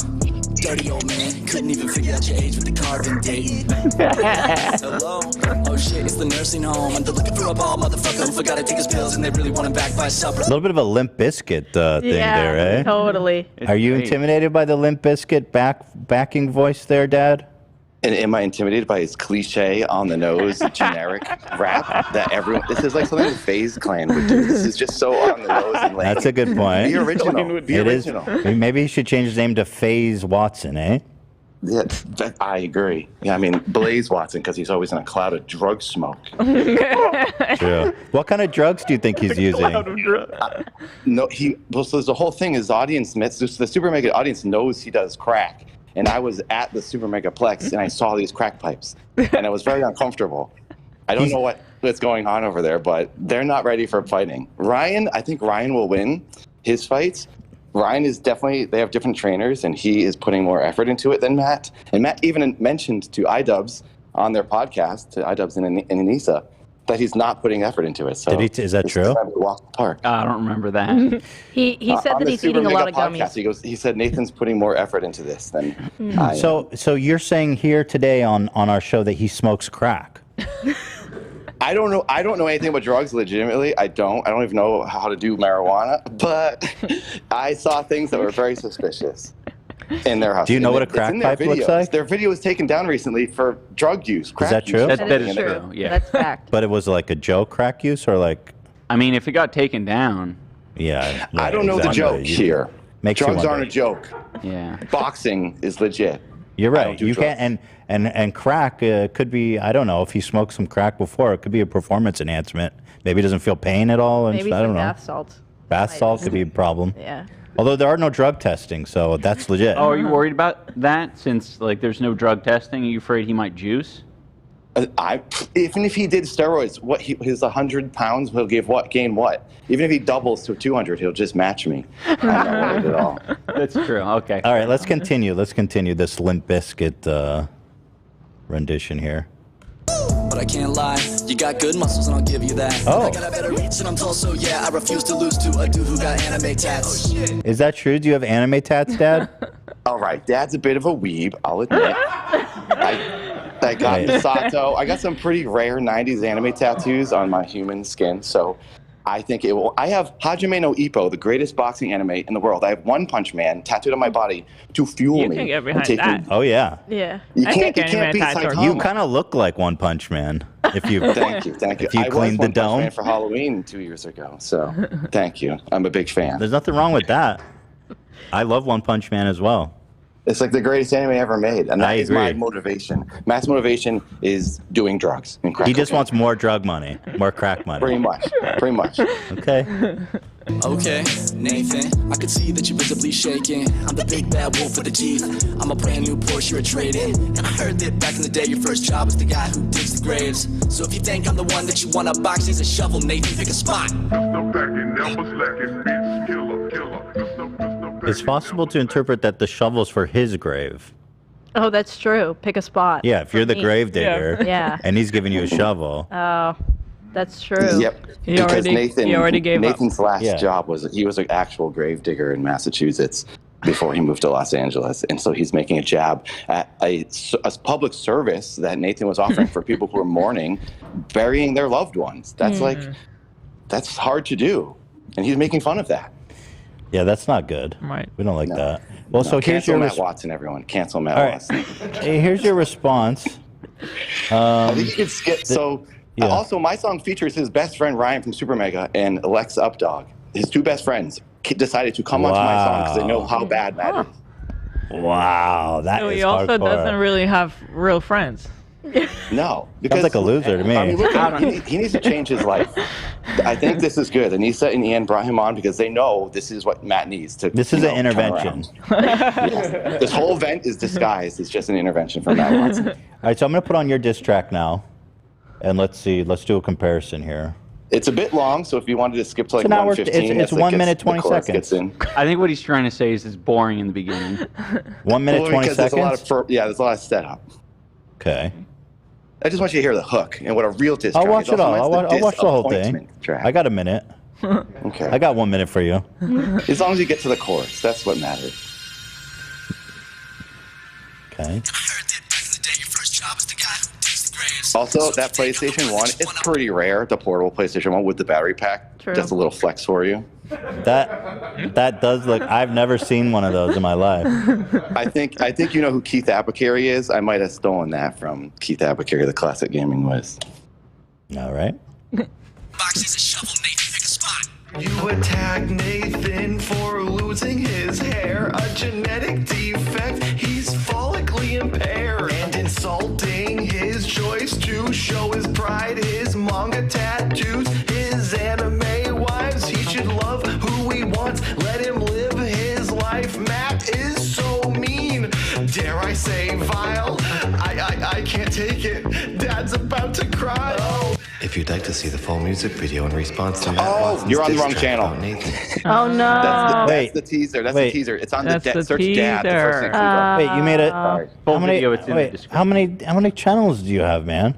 There's just two. There's Dad and Nathan. I'm Dad you're talking to. I'm DadBot. And that Okay, was so you Nathan made a letting people know trailer. the song is Oh, on. this is Yeah. 5 minutes. Yeah, you're asking a lot now. Sorry. I know that's why I'm saying skip to 1:15. All right, so I'll skip to 1:15. You're gonna hear the same thing all over again. That's okay. So 1:15. Let's do 1 minute. I'll give you a little grace. I forgot about Nathan because I knocked him out. That's why Nathan's not fighting in this because iDubbbz originally talked to Nathan, but then Dad stepped in because I'm the real fighter. So You fought. Okay. it's a bit good. confusing. I'm aware. No, I think I got it. I'm loving Matt's songs and laughing all night. The super mega boys are heroes of mine. But it can't be true, it can't be real. Matt, what did you do now? What did I hear? You attacked Nathan for losing his hair, a genetic defect, he's follically impaired, and insulting his choice to show his pride, his manga tattoos, his anime wives. He should love who he wants, let him live his life. Matt is so mean, dare I say vile. I can't take it, Dad's about to cry. Oh, Matt Watson, you made Dad cry. I can't believe you're that kind of guy to be so mean, to be unkind. Now even though I weep, I have to make you die. My old man. Dude, you're jacked, bro. What the hell? That's what I'm saying. He's a dancer. He's got like fucking abs. I gotta go back for that. You're really flexing that. Dude. It's like a literal 12 pack. He made fun of Nathan for his age, so I was just saying, and DadBot for his age was like, okay, well, yeah, I'll use my old man abs then, since you think they're not strong. Why do you have abs, bro? Dad was programmed. I'm programmed to be the best YouTuber, and in doing so, you have to be a dancer, you have to be a singer, you have to be a vlogger, you have to do it all. Mm-hmm. So that's what Dad does, and I dance a lot. I did a 10-hour nonstop dance stream. I was telling Anisa earlier about training. I can dance for 10 hours nonstop, and I do not stop moving the whole time. But boxing is a different thing. Even after that, this is still the hardest thing I've ever done. You're gonna fuck him up. That's the plan. And elderly pecs will power my fist through your drug-addicted chest, where I'll find your heart that's burned to a crisp, and I'll revive it with a gentle father's kiss. Oh, Dad Watson, you made Dad cry. I can't believe you're that kind of guy to be so mean, to be unkind. Now, even though I weep, I have to make you die. My old man abs and So obviously, yeah. I mean, it is quite long. You're right. So Yeah. I have to say, shout out to Home, Randy Goff, who produces the music for my albums. home is a legend. I'm sure a lot of people know of him. Just got to mention his name. We got merch already going on for the boxing event. Yeah. Love that. It's my Matt Watson Tombstone merch is selling better than any of my merch right now. So. Oh, is that right? It's 90% Super Mega fans. That's awesome. Are you worried you might have people returning the merch after he beats you? All sales are final. Oh, come on, Ian. How dare you? What is this dad channel? It's the best thing I can say. People make the comparison. I disagree with it, but for those who don't know, the closest you could say for my channel is it's like the father of Poppy, but it's very different. I'm a pop star. I don't know if you want that title because that girl definitely. No, it's very, very different. But people who don't know just assume that. that, so I just kind of say it. I know. I'm kidding. Okay, let's get a little taste of Dad. I'm actually just curious. Dad. I'd say watch Diane. Search Diane on my channel. That's the best way to kind of intro. It's Diane featuring Yella. It's one of my most. Just Diane Dad. If you search that, you'll find it. Feels Dad feels. Yeah, that's my channel name. Oh, but there's two of them. You want Dad? Anisa, Dad feels. Hi. Oh wait, there's two of them. What the fuck's going on? Probably go That with the one right first there. one. Yeah. Okay. No, not for the second one. Wait, that was the first one. You click the second one. This is the. You haven't been on YouTube in ages. No, I clicked this one right on that. With the lady that's not. With the lady. I'm talking like in order, chronologically. 1, 2. No. How's that? The most. Wait a minute. The one you clicked, Ethan, is 3 years ago. The other one is 1 year ago. You're actually right. Well, it's sorting it by. Okay. Do the one with the lady in the still. Okay. Okay, Boomer. Dad feels confused. Dad love wife gives dad reason to have life to keep breathing. Cheryl, the woman, keeps his blood moving. Dad heart's pumping when he's mom smooching. But dad does wonder why he gets feelings when mom's friends over. What is the reason?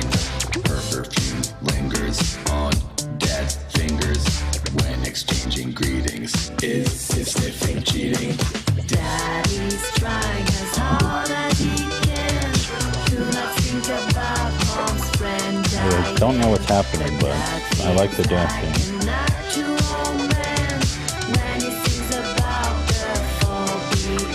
I feel like some of these dance moves are like pretty unique to Nathan/Dad. Yeah. I almost Definitely. feel like, have you been like contacted by Fortnite or Epic Games to? Well, I can't legally talk about it, but if there's a dance I can say some things.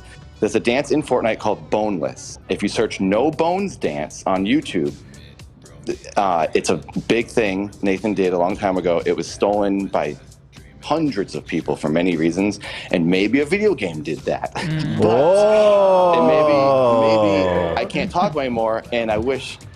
It sounds like Daddy's about to get paid.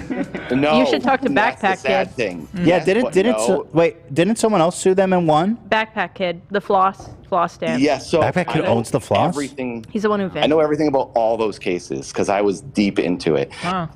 They're settled out of court for not enough at all, but it's like better than what you didn't have. So, Well, and hold on, a bunch of them were, yeah. So I'm assuming. Actually, let's do some ops because I'm interested in this. So if I do Dad and then type what, or Nathan Barnett, Just search No Bones Dance. No Bones Dance. Yeah, you're right, Ian. I mean, you have a very unique dance style that's pretty much. So this is from. So you might need to mute that 11 one. years ago, eh? Muted. Mute this. You mute the Yeah. music. Thank you Mute for it, the but heads you can up. see the dance. Yeah, thanks for the heads up on that. Yeah. Okay, so All of my music is okay. You can play my stuff. I do like this. So has made it's if you search party as a GIF, or if you search so many words, it's the first thing that comes up.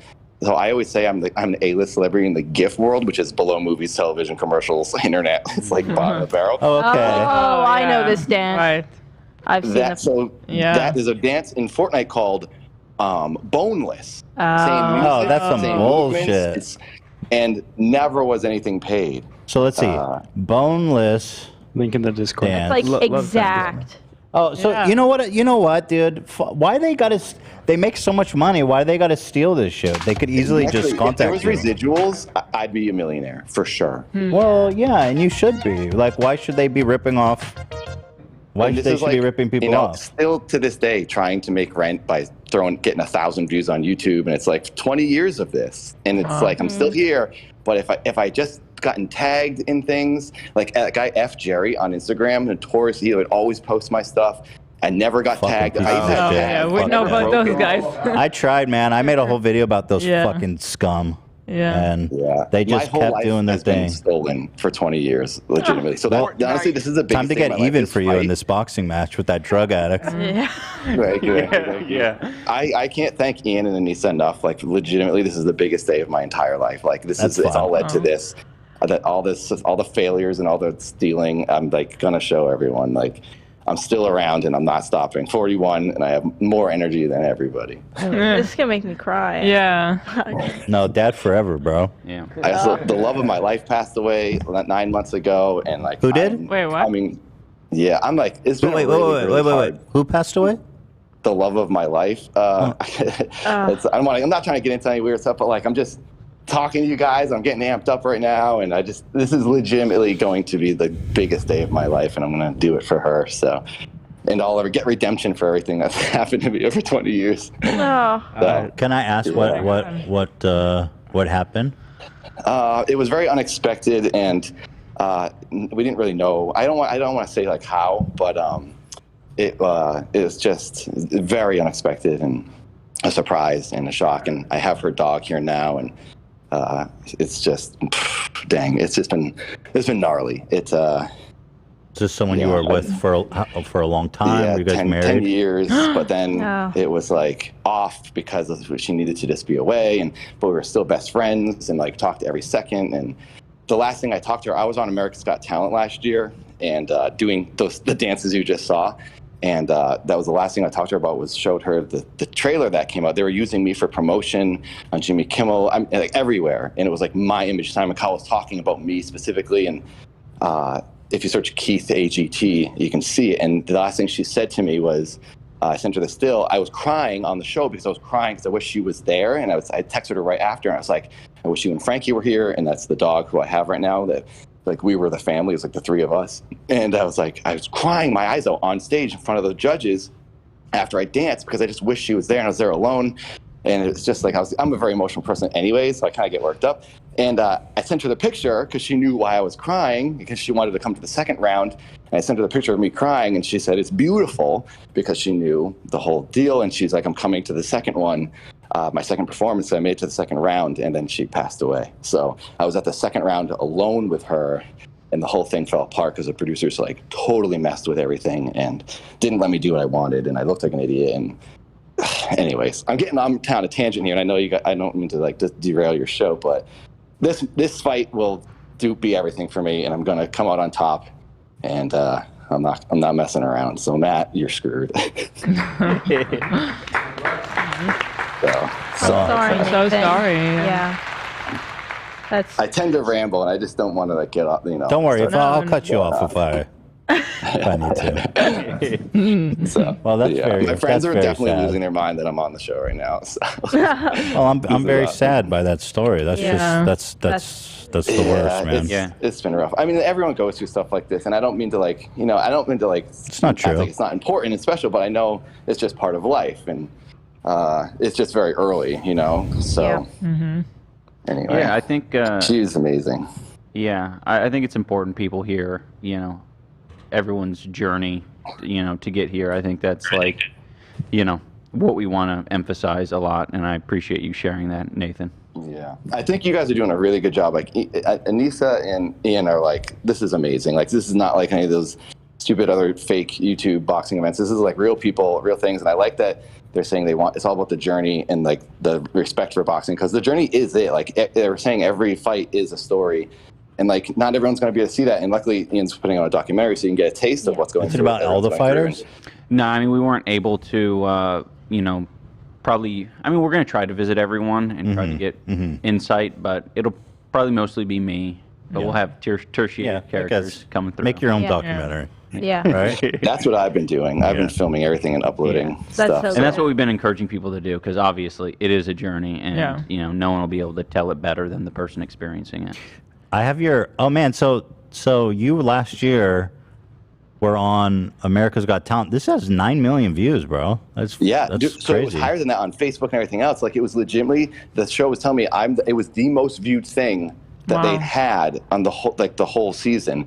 And then a bunch of other acts came out. There was this girl named Nightbird, who I became very good friends with on the show. She was like the big thing because she was a beautiful singer, and her voice was amazing. She had cancer, and she just recently passed away about a year after. Get that push, or that, like, I'm an actor and I have an agent and all that stuff, and I'm going out, but like, I didn't get my living color to like really jump off, spring me off. So I'm still going hard with it. So this was my opportunity to try to show that to the world. And like, okay, let's hire this guy to put him on an NBC sitcom or something, and it was right there. And then it was clear I was just used to be the weirdo in the beginning, and then throw me away when they don't need me anymore, because they really botched my whole act and kept injecting things they wanted me to do, which messed up my whole routine. It was just a disaster, and like, it wasn't at all what I wanted to do. So you had this big plan for the second round, and they were like, and they were like, no, you got to do it. You got to put in these certain elements that you didn't think would work. Yeah, I had 3 different angles that would have worked, would where do I that. changed character. That was one that would make the judges go, wait, is this the same guy? Like, they wouldn't even know it was me. And then, then at the end, the reveal would be like, oh, this has been the same guy through the whole season, and his actual talent was acting, which you can't really do. That's so on stupid. that kind of That's show. what they wanted you to do? It was an idea of mine. That was one idea. The first original idea was just Keith dancing again, but keep it very simple, under a spotlight. He's dancing, and just focus on the moves, kind of like a Napoleon Dynamite type thing, so the mainstream audience can get it and understand it. But they so no, you need to wear like a shiny, glittery suit, and you need to wear like where do they even flashy get stuff these and ideas? sunglasses. So weird. And I was like, well, the character doesn't do that. The character gets his clothes at CBS. Like, he's mainstream it's TV about is him awful. being him. Yeah. And they really wanted to hype it up, and they had all this like stuff falling in front of the lens with balloons and the camera movement, and you couldn't even see me. And they're like, you gotta move all around the stage to all these points to hit these spots. And that took time away from actual dancing. I had to literally travel and run across the stage, and it became a disaster. It was just a cluster, and it didn't work. And it made me look bad, and it was perfect because then Simon could say what they wanted him to say, like, oh, this was a disaster. But if I just stood there and danced and focused on the moves, it would have been like, oh, this guy can still dance and do crazy stuff. And I was going to throw a backflip in, which I did at the end, and you couldn't even see the backflip because they cut the camera, and I was like, this is a disaster. So anyways. That's not cool. I've heard lots of things about like this type of TV, like Shark Tank and all the idol shows and all of that. They're just so they do so much behind the scenes that are that's just bad. Even our personal like journey with like trying to get traditional media involved with this, we've had like quite a few people where we're like, this is not who we want to hire. We had to go through like quite a few. None of them get it. They all have like their weird It's way. incredible, isn't it? How and like these executives that fucked up your routine, they get paid so much money. I know. For what? What did they do? The worst part, so I had this one producer who, like, usually on all reality you have like a producer that sticks with you the whole time and they work with you.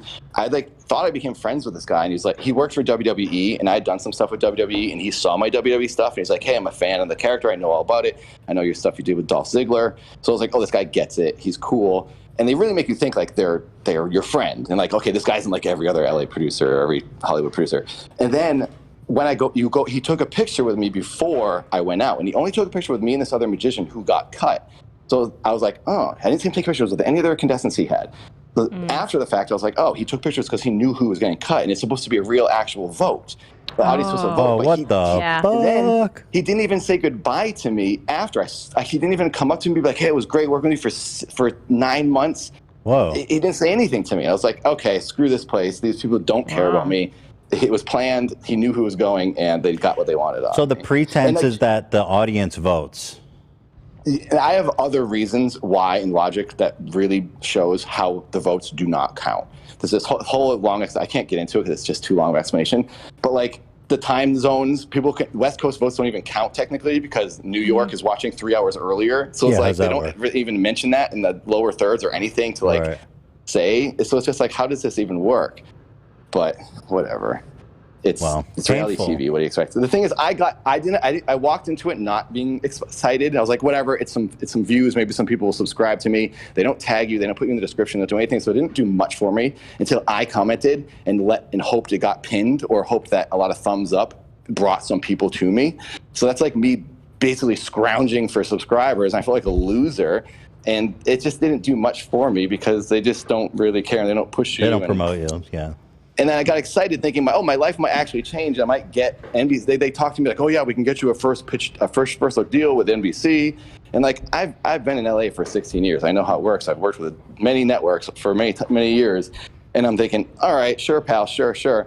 And then I start getting excited thinking, oh, well, I'm on Jimmy Fallon. And now I'm on every talk show. They're showing my clip only. Like, okay, they are taking me seriously.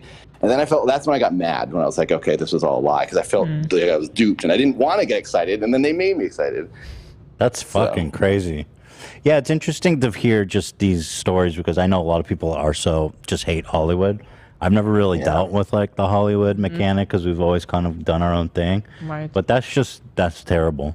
That's fucked up. Reality is a whole different thing, though. Like, I work with Comedy Central and Adult Swim a lot, and like it's different. It's more like creative people crafting some sort of art in some kind. But reality is like take anyone you can, slap together a product, not like a show of any kind. So it's like you kind of take it with a grain of salt. But I just got excited because it was so many views were coming in so fast, and my Keith's Instagram was actually getting looked at, and but whatever. Sorry to interrupt. I'm over it now, and now pumped about this. It was actually almost exactly a year ago, so it's like every year I have something fun to do, and this year it's boxing. So can I just go pee? Yeah, of course. I can too also. Yeah, cool. Yeah, go ahead. You guys go pee. I have to pee too, but I'll sit and I want to talk to. Are you good? Yeah, I'm good. Is this the one? I've got this video up here. Is this the one they fucked up, or is this a different one?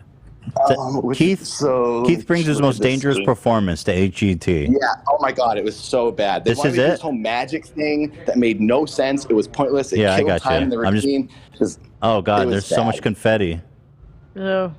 Yeah, so much confetti. Oh, Heidi Klum is getting. So this whole oh no, not Heidi. She's getting up. So none of this was your idea.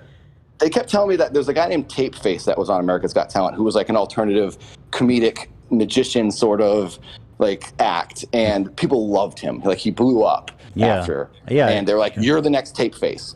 You're going to be that guy. And he went all the way through the whole season. I was like, okay, I'll listen to them and I'll go along with what they're saying because they must know what they're talking about. I kind of let go and stopped fighting because I didn't want to be the difficult contestant.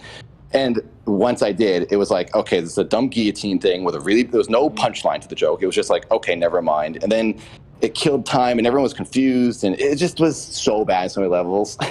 So yeah, it was dumb. That's God, that sucks. So it sucks to go out on someone else's idea. At least if you go out on yours, I know. I had two different angles that I thought would have worked that were very different. It was just focusing on the dancing, and another thing that was more of like an Andy Kaufman, where it's like, whoa, this has never been done. Because you can't go out and show acting as a talent on a show like that, because like what do? Go out and do a monologue? It's going to be weird and boring, and like you're not actually invested because you know the person is doing a monologue. You can't act as a talent on that show. And I thought the only way to do it would be like some sort of Sacha Baron Cohen thing where like they don't know the guys in character. And then they go, wait, when they're told, oh, he was the nerd, he was the peg leg guy, he was this guy, like, oh my gosh, that's insane. And then I reveal at the end, I'm an actor. My talent wasn't dancing, it wasn't magic, it was acting. And then they have to be like, well, I don't know what to think. I thought the producers would have thought that was cool. And they were like, it's too confusing for the home audience. And I was like, yeah, I guess, but like, I don't know. They're like, what if we put your head in a vial? Yeah, it's always like anything that's remotely like you have to think about it or makes you think. They don't want that ever. No. Ever. Not at all. They just want people to go, funny bald man dance. They wanted us, like these two guys that we talked to originally to help us like produce this boxing event. They wanted to take us to the Cayman Islands to like have all the boxers fight in the Cayman Islands. And we were like, why? And they're like, well, it's the Cayman Islands. Why? Is it cheaper or something? No, they literally, they just thought it would be cool to take everyone to the Cayman Islands. It was like their whole thing. They wouldn't get off of it. And that was kind of what that was their whole thing. We were like, this is not it. We would have never came back. They're like, yo, we should... Like burning, or what is Fire Festival. Fire They'd be like, yo, we have this island that's owned by Pablo Escobar that's... We'd love to throw an event. Set up a couple of tents. There's a lot of events that are happening, boxing events. I'm hearing YouTube boxing events that are happening in Dubai. Yes, And that a lot is of people are very like, I don't want to go common. there. I wouldn't go there. I'd be down for that. Fuck Dubai. I mean, I don't like There's Dubai. a reason for that. They have Have you been slave there? labor there, bro. They straight up have Yeah, fucking they steal slaves. passports. Yeah, no. Oh, people I had people no act idea. like it's totally cool to go there. It's No, like it's bad. They have literal slaves there that they I- trick into going there. I've that heard, builds all like- their towers and shit. Yeah, a couple of Oh, people wow. talk about it. Like they steal their passports and Yeah. shove them into rooms together, Yeah. and like a Don't lot pay of them them. die from Hold them starvation hostage. And yeah, They bring workers from like Indonesia or yes, something. a lot of Indonesia, Southeast Asia. Yeah. India. And then they steal their passports. Yeah. It's basically a slave class. Yeah. Yeah, Oh, wow. they're I had no I mean, idea. I'm they're not going to Dubai then. also. I'm pretty sure it's illegal to be gay there. I'm not sure. Pretty sure about if you kiss a Dubai. dude, you get publicly executed. There's a lot of a surprisingly high number of countries where it's like punishable by death to be Yeah, gay. and that's cool. We like that. Wow. That's what I'm saying. Dang. Like people go there like it's like a chill, normal place. It's not. It's not a fucking good place. Thank you. I was just ignorant towards. I had no idea. Oh, sorry. I wasn't trying to call you out. Yeah, no, I just got. I always get triggered when I'm people glad I talk know. about. Yeah, no, that. that's fair. They're also building Yeah. like this weird utopia city there that's all like, tech Yeah. friendly and That's the whole point, is to make it seem like a it's for rich very, people to feel good. appealing place to go to and normal. Yeah. Sorry, Dad. I didn't mean to call you out. I thought you. No, you didn't. But you are the glad man. I know now. I really didn't know. You are the man. I didn't mean to do that at all. I thought you said fuck Dubai, and so then I just joined the train. Yeah, because But there I were get it. apparently there's YouTube boxing events happening there. That's what I'd heard. There's a lot of boxing and MMA in general. Michael, you've explained that to us why that is, right? Why? There's just a lot of money in Dubai, so they bring over the fighters for that. Yeah. Also, no visas, right? No travel visas. Oh yeah, well it's just so that's what like the UFC was doing with they made an area with in the United Arab Emirates where they had like their own fight island is what they called it, where they would just bring people in. Sounds cool. It was just that they did that because it was lax on like they could make their own bubble for COVID, so that's why they did that. Yeah, it was pretty much just so they could have an island where they could fly fighters into from around the world legally because they couldn't bring them into America at the time. That makes sense. Fight Island. Yeah.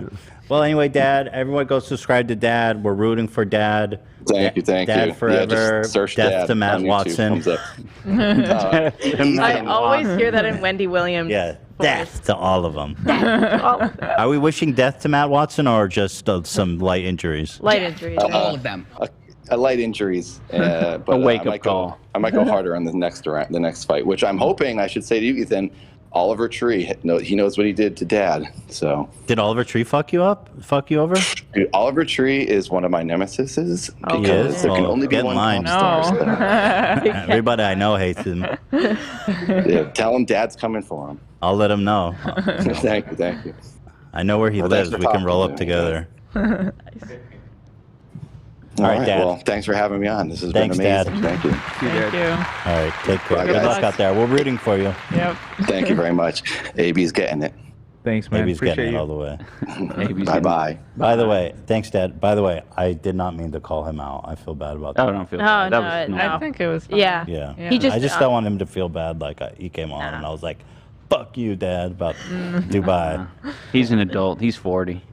One a of the one of the commentators for the fight asked us to fill out like this Excel sheet with just basic info about ourselves, and Dad was the first one to fill it out, and it looks like you filled out Matt's section as well. He says, "My name is Matt Watson, and I'm afraid to fight Dad, but I'm weak and eat too many drugs." That's awesome. That is very funny. All right, let's have some fun now and talk about your beef with Keemstar. That's so fun. I love Keemstar is one of my favorite people to shit on. He's such a pathetic goon. And you made this great video, Why I Hate Influencer Boxing. Uh-huh. And you did call out Keemstar a lot. What the? Did you edit? Do you like that? What the hell? So that's Fat Jake you Paul. olded them all. That's Fat Logan Paul. Oh, I see. And Fat Austin McBroom. And jacked, handsome Ian. Yeah, beautiful. Baby faced. Babe, pure, beautiful skin. That's awesome. Thanks. You're not gonna play this video, are you? No, I just wanted to see what you... Well, you just said basically that Keemstar... Well, what do you think about him in the space with his whole happy punch bullshit and with him and Fousey Tube? I think he enjoys an element of boxing that I don't really enjoy. He's just like very Drama forward. He likes the drama, and he obviously makes money from the drama. So I understand why he's a little bit biased toward it. Sure. He wants goofy, embarrassing shit. He wants people to like just kind of like throw all caution to the wind, embarrass themselves, just do whatever it takes to get a couple more views and clicks. We don't feel like we need to do that at all. This is a very fucking tough event. Like people, like if you want people to experience like humiliation and embarrassment and like putting it all on the line, it's already happening. Like we're boxing in an event where we have the possibility of getting knocked out. You know, It's also like it's way more like he wants Jerry Springer. Yeah. Right. Right? Like that's kind of like Jerry Springer but with like severe head injuries basically. But I don't think anybody else wants that. No. You're already asking people to do a lot, and I think if Keemstar had like an actual boxing event that he was putting on, and he said like, "Hey guys, I'm doing Jerry Springer boxing," and you had our event, I think most people would be like, "Oh, I'm going with your guys' event, not Keemstar's," because that's so much to ask a person. It's also like shocking at how much support we've gotten for the direction we were at sushi last night, and the sushi chef like came up to Ian and was like telling him how like excited he is about this event, and he's never cared about boxing before. I mean, it's a different audience, right? Like, but I mean, we're kind of betting on the idea that this audience is actually much bigger than the audience that wants a Jerry Springer direction. Yeah, trashy. Just trashy. Well, the thing that I liked about this video, which you guys should watch, is just how much you highlight that, how much of a serious event it is, and how, you know, you want good fights, safe fights, and like, I actually thought you made really good points, not just to trash Keemstar, but just to say like, this is what he wants, which is trashy and lame and pathetic, and like, he's a loser, and like nobody will ever love him, stuff like that. And then you were like, you know, and he can the only women will be with him are like 18 because they don't have enough life experience, stuff like that. And then you're like, well, our event is actually super professional. The fight itself is enough. And I think that's a good point. You have to be 18 or older to fight. Yeah, so that would exclude his friends. Also, like, the big thing is like, we have so many creative, very successful YouTubers and Twitch streamers that we know can do really cool, like, WWE level, like, interesting stuff. Like, even, like, if you look at Ego Raptor and, like, Harley's Trash Talk, it's funny. Yeah, like, I'm sure. I did a thing, and Odd Ones Out, Trash Talk on Twitter, is funny. Like, the clips that Ian's uploaded are... Yeah, these are all a bunch of super talented. Yeah. And you're not going to attract, like, actually serious talented people if it's like, fucking knock him out, pussy, no gloves. It's also, like, a lot of weird mixed signals. If you look at... there's a clip of, I think it was Fousey and Keemstar doing a press conference for YouTubers versus TikTokers. Super awkward That was moment. the Austin McBroom one, right? Yeah. Very successful, by the way. There was one of the creators who was like called out like in the press conference and like embarrassed because he had texted his opponent like, you want to like start this like beef, this fake beef or whatever, because they were obviously feeling the pressure to promote this it, train wreck. And they don't give them options. It's like, no, you gotta beef. That's the only way to do it. Yeah. And then they use that as like a jumping off point to be like, oh yeah, this guy's over here faking beef. What a loser. And it's like, that's what you're all doing. Well, yeah. Like, don't, like... You're the one that, like, pushed him to doing it. Yeah. Yeah, it's such an awkward... So they called out one of the fighters during the press conference. Yeah, Michael Lee, I think his name is. He's a TikToker. And it's just like... The questions they ask, too, are all really weird. It's clear that it's clear that he knows nothing about boxing. I didn't even understand why. Oh, but one thing I was telling you guys before the show, I think most of our audience know, the reason that Keemstar and Fousey are doing this is because of fucking Ryan Kavanaugh, the guy that's suing me 4 times For I had no clue. That's not awesome. Yeah, I was wondering like where. I just thought like Keemstar had a good idea. Like I like legitimately, Well, I thought that's he not just real. Yeah. because like the YouTube drama space. I mean, one, it's dwindling because a lot of us are growing up, to be honest, and kind of just like it's becoming less of a thing. Also, people just care about it less. It's getting pushed less by YouTube. So I thought like Keemstar was making a really smart business decision to be like, okay, well, if I switch into boxing that's inherently dramatic, then like I can like continue to do this. So I thought he partnered with Fusi, and that's what they were doing. And I was like, oh wow, like they seem to have a pretty good system. Interesting But I had idea. no Yeah, no, it was clue. Ryan Kavanaugh. Okay. Because he's behind the whole Triller Fight Club thing. Yeah.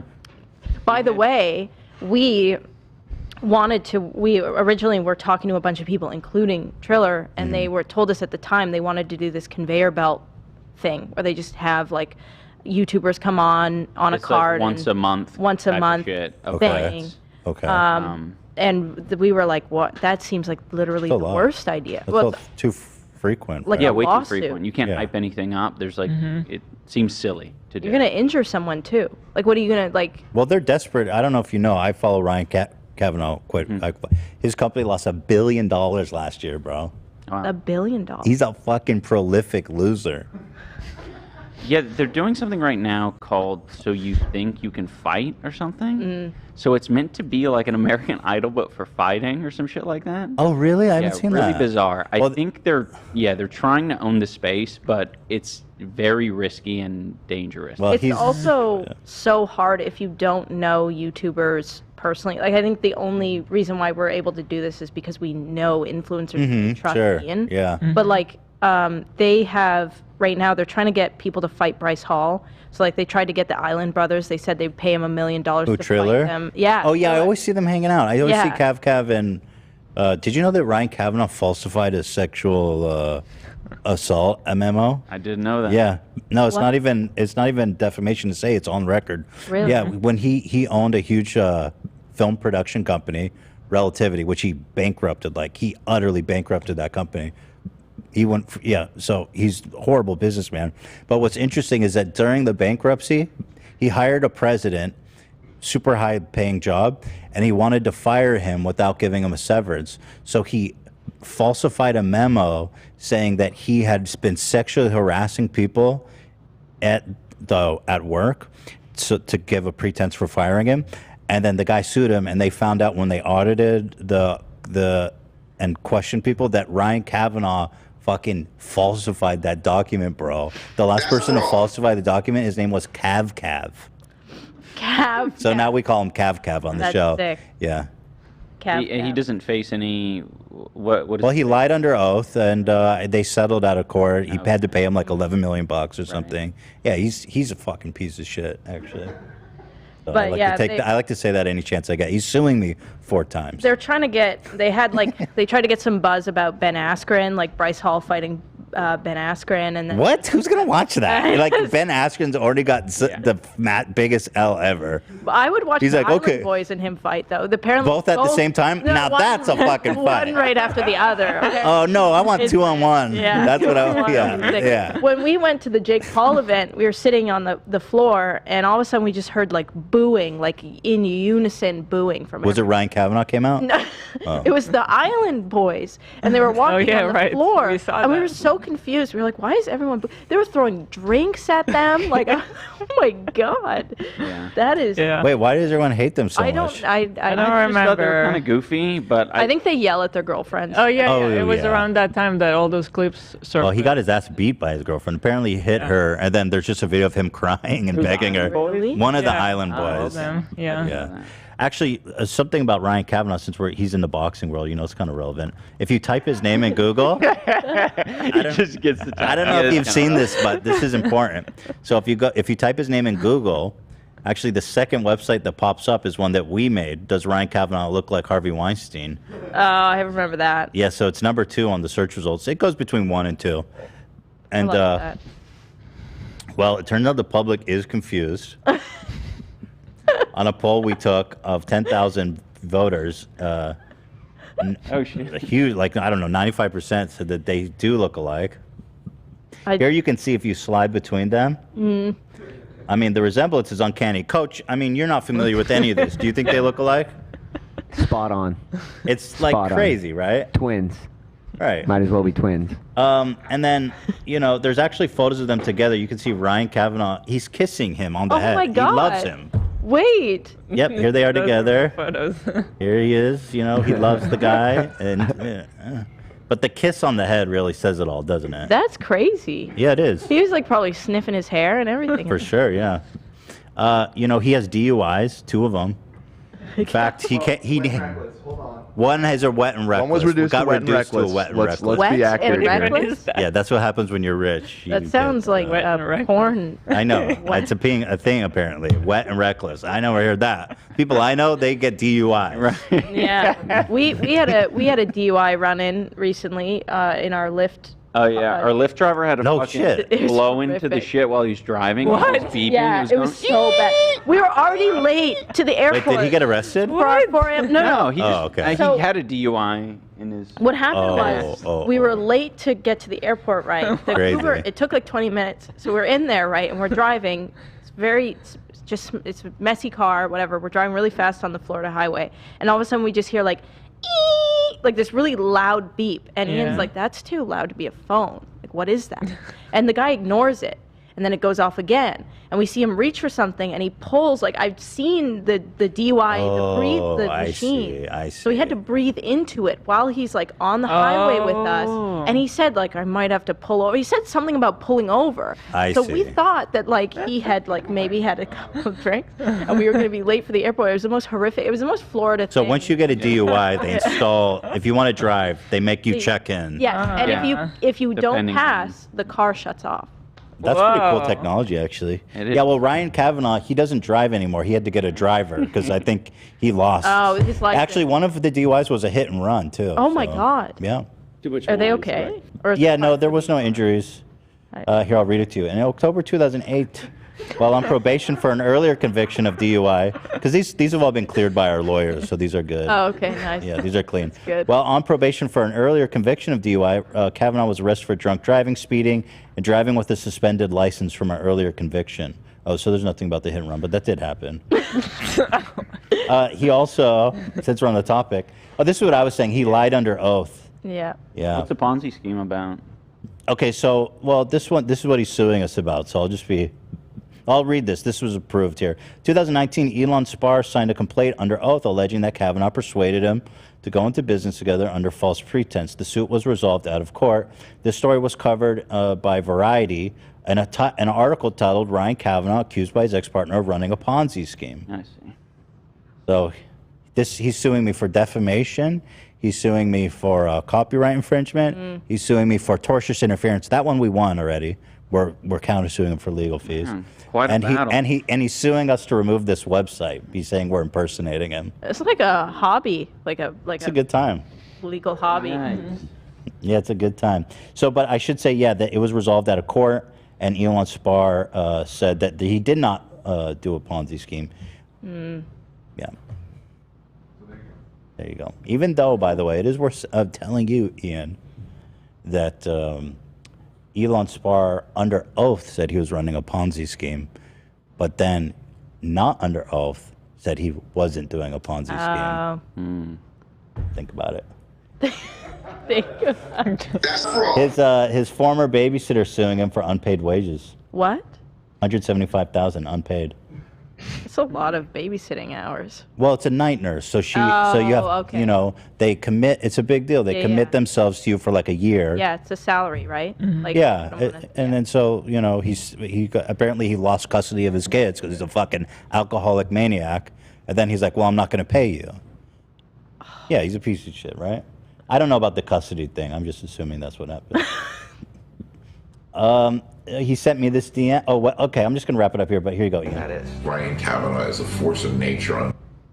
That's Harvey Weinstein, of course. That is. Ryan Kavanaugh is a force of nature. Oh, you know what's my favorite thing that we got to add, love? Is that he fucking went to Habitat Humanity, did a whole speech and was honored, and gave him a huge check for $1 million, and he never donated the money. No. We gotta add that.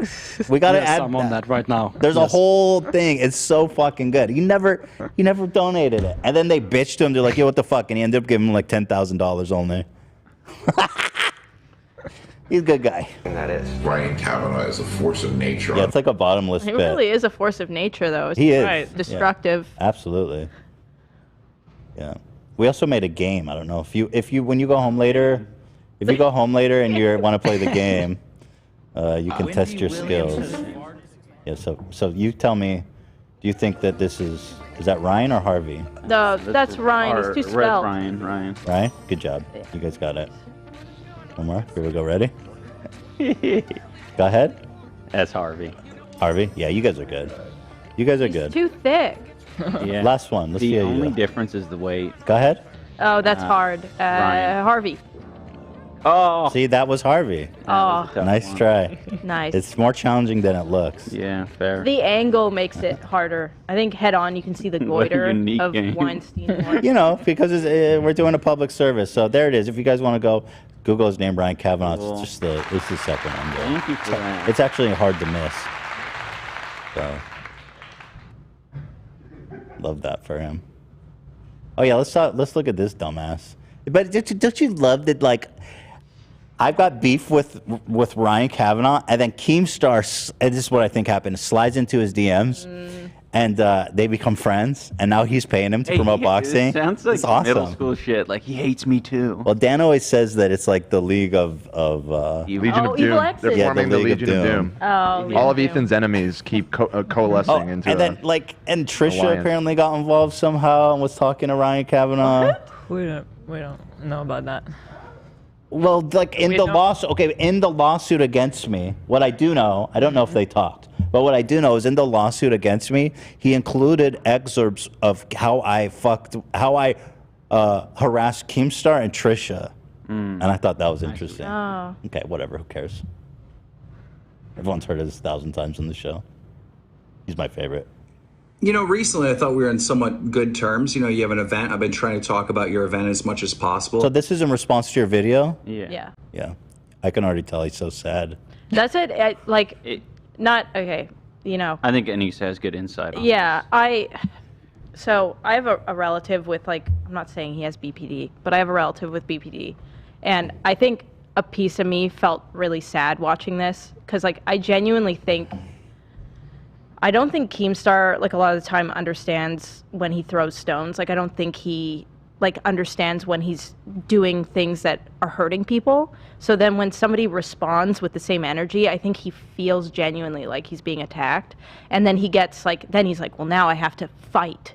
And it I think it, Keemstar aside, anybody in the, when he was talking on the phone, it did kind of make me sad, genuinely. I think that's a generous interpretation, but there is a lot of sadness there. I mean, yeah, I think he respects Ian a lot more than he really wants to be on. your friend. I think clearly. he wants to be Ian's friend. Yeah. And I think he was happy that Ian was reaching out to him and felt like they had mended that, and I think he feels betrayed. But Ian, Ian's a critical guy. Of every, he's gonna say what. Yeah, I guess in fairness, I'm sure you'll play the video, but the points he makes are they're I guess valid in Keemstar's world, but I just don't feel like he really didn't click. Yeah, he didn't really understand that the things he's been saying, it is hurtful to me to suggest that we're promoting the show or the creator clash in a bad way. So I've been listening to what he's saying. I'll listen to the Twitter spaces that he runs. I'll be like, that's bullshit, and I'm storing that. I'm gonna fucking talk about that. So he's been talking shit. A little bit. Okay. He's been. I shouldn't say talking shit. He's been talking shit on critical. how we're running the show. Yeah, he feels like there's not enough drama. He said he feels like we're promoting it wrong. We're not going to make the right amount of money. Well, he has an enormous well of experience. Right. to speak from. Yeah, the previous TikTok versus YouTuber. Yeah, he was a part of that, right? line. They were bankrupt. None of the fighters Yeah. got paid, so. Yeah, that's why it's I just don't. He doesn't need to do it. It's I don't mind him talking about the show and promoting it. And I think that's helpful, but fucking all the extra shit he puts on it is just way too much. Yeah. Yeah, I mean, I think you're right though. There's a lot of sadness there. I mean, he's do. an orphan, and I don't mean that as an insult. It's just a statement of fact, Yeah. and that's a lot to deal with. I think like You know, that brings a lot of damage. yeah, I don't know. I think the older I get, the more I Just like saying. understand like genuinely that people on the internet, a lot of them, like a lot of people aren't. I had a therapist say to me like most people don't wake up trying to ruin other people's days. Like Mhm. that's a very And then rare there's person. Keemstar.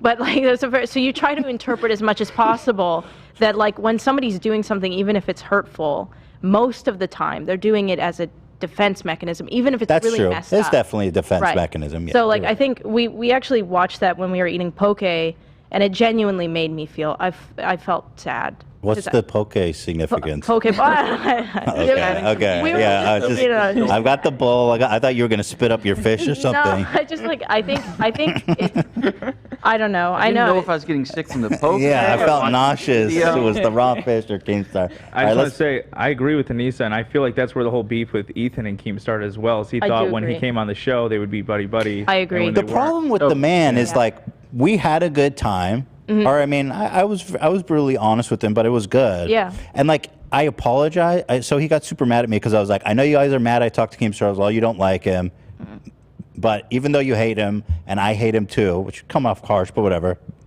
And but like he's interesting and let's hear him out.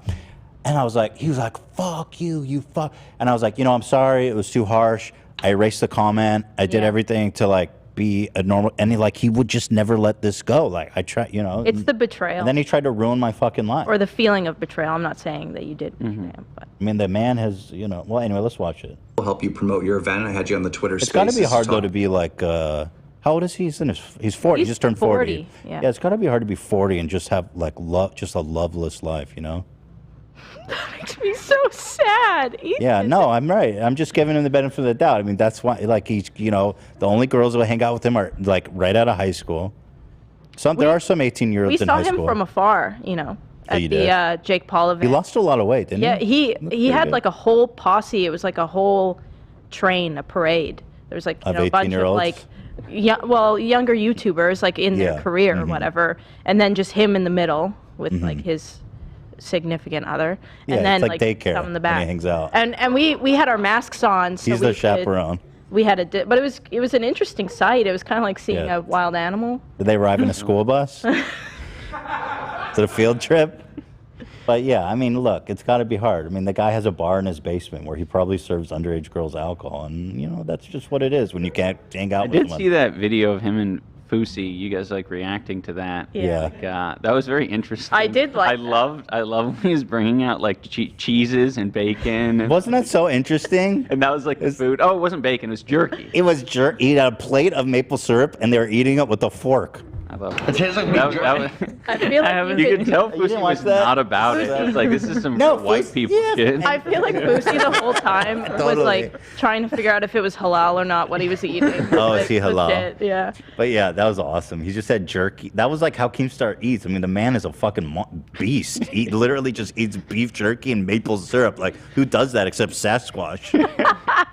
He lives in Buffalo, New York. He lives in the forest. He's a fucking Sasquatch. About your event and plug your event. You know, it all comes down to selling tickets, selling pay-per-views. That's what these events are all about.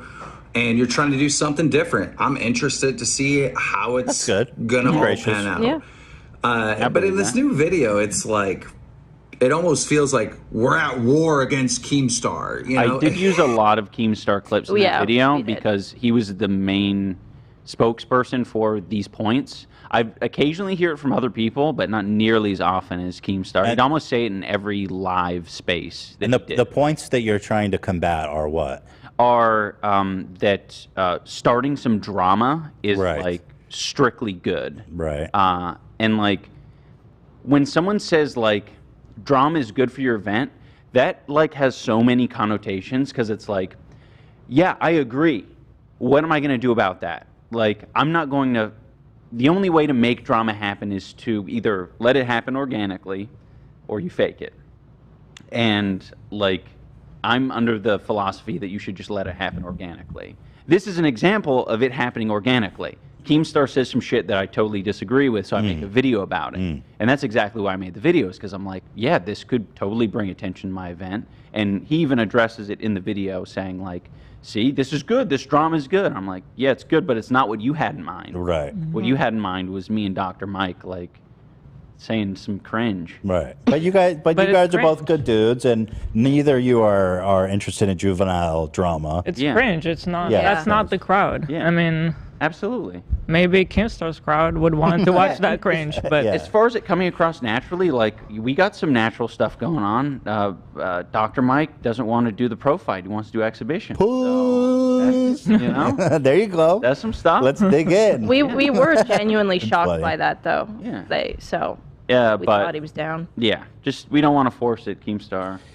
But you know, there's a lot to be said for good sportsmanship too. Like, you know, Absolutely. people really love to see like good sports. We also like found a bunch of secure people, like people that are secure in their life, happy. Right. They're not young. Like a lot of these guys that are doing like a lot of this beef, like they're young. They're not secure with themselves. Right. There's a lot of like weird stuff that gets thrown out that's like Oh, yeah, homophobic or sexist, and Really? you get into some really strange stuff, like people talking about wanting to fuck the other person's wife or girlfriend in front of them after the fight, and like just really weird, cringe. gross stuff. Right. There's actually this moment where I think it was Tyson Fury's dad. Said some shit about Jake Paul. Yeah. Because it was Tommy Fury versus Jake Paul. You I really wanted to see that fight. Yeah, so did we. It's a shame. And his dad said some shit like, my son's gonna bend over your girlfriend Yeah. or something like that. Yeah. wow. And it was just like, Jake Paul, it was like the best response Jake Paul could have ever gave, which was like, that is super like cringy, like not say that. Interesting. It was super mature, and it was like, Wow, that's impressive. yeah. It was Yeah. like, that was a separation of like, Jake Paul understood like what the level is here, the level of intensity. Yeah. And that was over seriousness the of it, line. And that was just like, all right. But it's weird how often things get accidentally like homophobic, like very, like it's very strange. Interesting. Like they love to call each other gay or Really? like sucking each other's dicks or Yeah. like, but And it's the like in a Showstar way of one, like there was a shame. ton of that. It's so That was the strange. one that was like bad. Yeah. That was poorly organized. Right. Lots of homophobia. Interesting. Also, like faking beef, it's like that guy probably wouldn't have headbutt the other guy if they didn't like rally these two up. Like, And it was kind of the same thing a little bit with the tattoos that Jake and Tyrone were going to get. Like, Right. what did it have to be? It had to be, I love Jake Paul. I Right. love Tyrone Woodley. Yeah. Like, come on, guys. Like, Right. I was gonna say, I think with a lot of the drama, people get lost in what sold the fight in the first place. It wasn't the drama that sold the fight. Like when Ian was talking about earlier, it's the journey. So I think people get confused because they see people like Conor McGregor or they see these other people where they associate them with the drama. But it wasn't the drama that made him big. It was the journey that made him big. People saw him come up from nothing to where he was at, and that's what attracted people to him. People were never attracted to the fact when he's hitting an old guy in a bar or these other things like when he throws a dolly through a bus. Like those are things people were only attracted to that because of the journey that the other people had been on or the journey that led it to there. It wasn't the drama itself. And so I think people with fighting, they're like, oh, let's create this drama, which with a lot of fighters is a mistake because there are a lot of degenerates. And if you try to fight, like do those types of things, it's going to lead to bad scenarios. So I think with what Ian's saying, it's like, we're selling it for the journey of what these people are going through. And I think that will attract people more than drama. But so many people think it's the drama that sells when it's not the drama. It's people want to be, they're attracted to the journey of what this person went through. And that's what they either relate to or that's what they're against.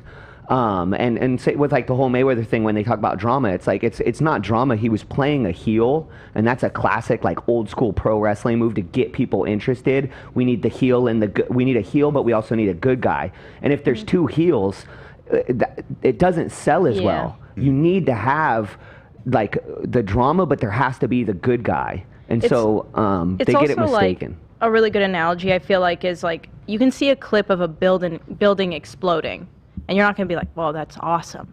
But in a Michael Bay movie, like with a lead up and a story and like you understand what's going on, an exploding building, if you understand the context, can be very interesting. But you don't need an exploding building for people to care about the movie, right? Like it's just like an extra thing that can happen. Yeah, it seems like the drama is like, it's not what people got there, but it's potentially something that keeps people's attention. Yes. And also, like, so a lot of people don't, like, Conor McGregor literally came from, like, nothing. Like, he was talking about, like, he was like, oh, I just slept in my bed all day late and never got up and didn't do anything. I was a loser. He says it all the time, like, I was a loser.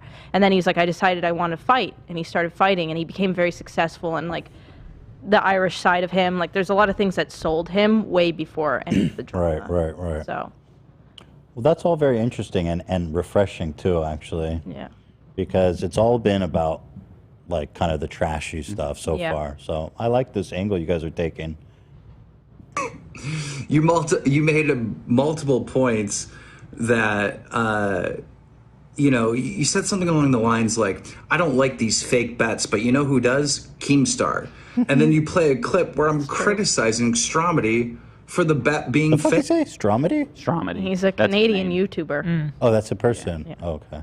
Fake, you know, versus the houses and stuff. And you can pause. You also, just to clarify what Keemstar is saying here, I don't like the fake bets or the real bets, and I think that was pretty clear in the video. Real Wait, bets, what's he talking about? Just that one of my points was that I think it's very. Oh, the betting, like, I'm going to bet you $1 million. Yes, my house is... Stromedy specifically, he's like a 21-year-old child. He's like, I bought all my houses. He's got 2 houses that he wants you to know. He has 2 houses. Sure. He just does a lot of rich kid type shit. Yeah, he was trying to bet his 2 houses, or that, you know, like, I'll bet my 2 houses versus your Lamborghini. What, that it's just too hyperbolic? It's not even real? No, it's real. He's got 2 houses. No, I get that, but did he give him the houses? They had a lawyer hold up a document saying, like, we're signing today, like, to prove that it was a legal bet, but they didn't actually sign it, apparently, so it didn't happen. Yeah, it was just all like, oh, it's coming, it's happening. Right. Why don't you like that aspect of it? Just because I don't think it's interesting. I think that everyone who's, at least all of the adults generally watching, they know that it's like not a real thing. Right. In the first place, and I don't actually think it's that much more exciting to know that someone is going to lose their house. Like, it's not that exciting. I'm going to fucking ruin your life. I've said this. You may as well say you're going to suck the other guy off if you lose. It's like, why are you doing that? Well, it's not, and also I'm pretty sure they're going to fight hard no matter what, right? It doesn't do anything. And I've said this a couple of times to people, like, I think in our climate that we're in right now, where, like, most people can't even afford, like, decent housing to rent. Like, having some 20-year-old be like, I'm going to give away 2 of my houses is, like, not really the vibe. It's like, just totally fake confident as well. Anyone with any type of radar watching their press conferences, you can tell that these are, like, super insecure 20-year-olds. They do not think they have what it takes to win at all. Right. Yeah. It's just like, I'm going to present this sort of... They can't even back up their trash talk. Yes, We won the game. Said boxing's not about knockouts.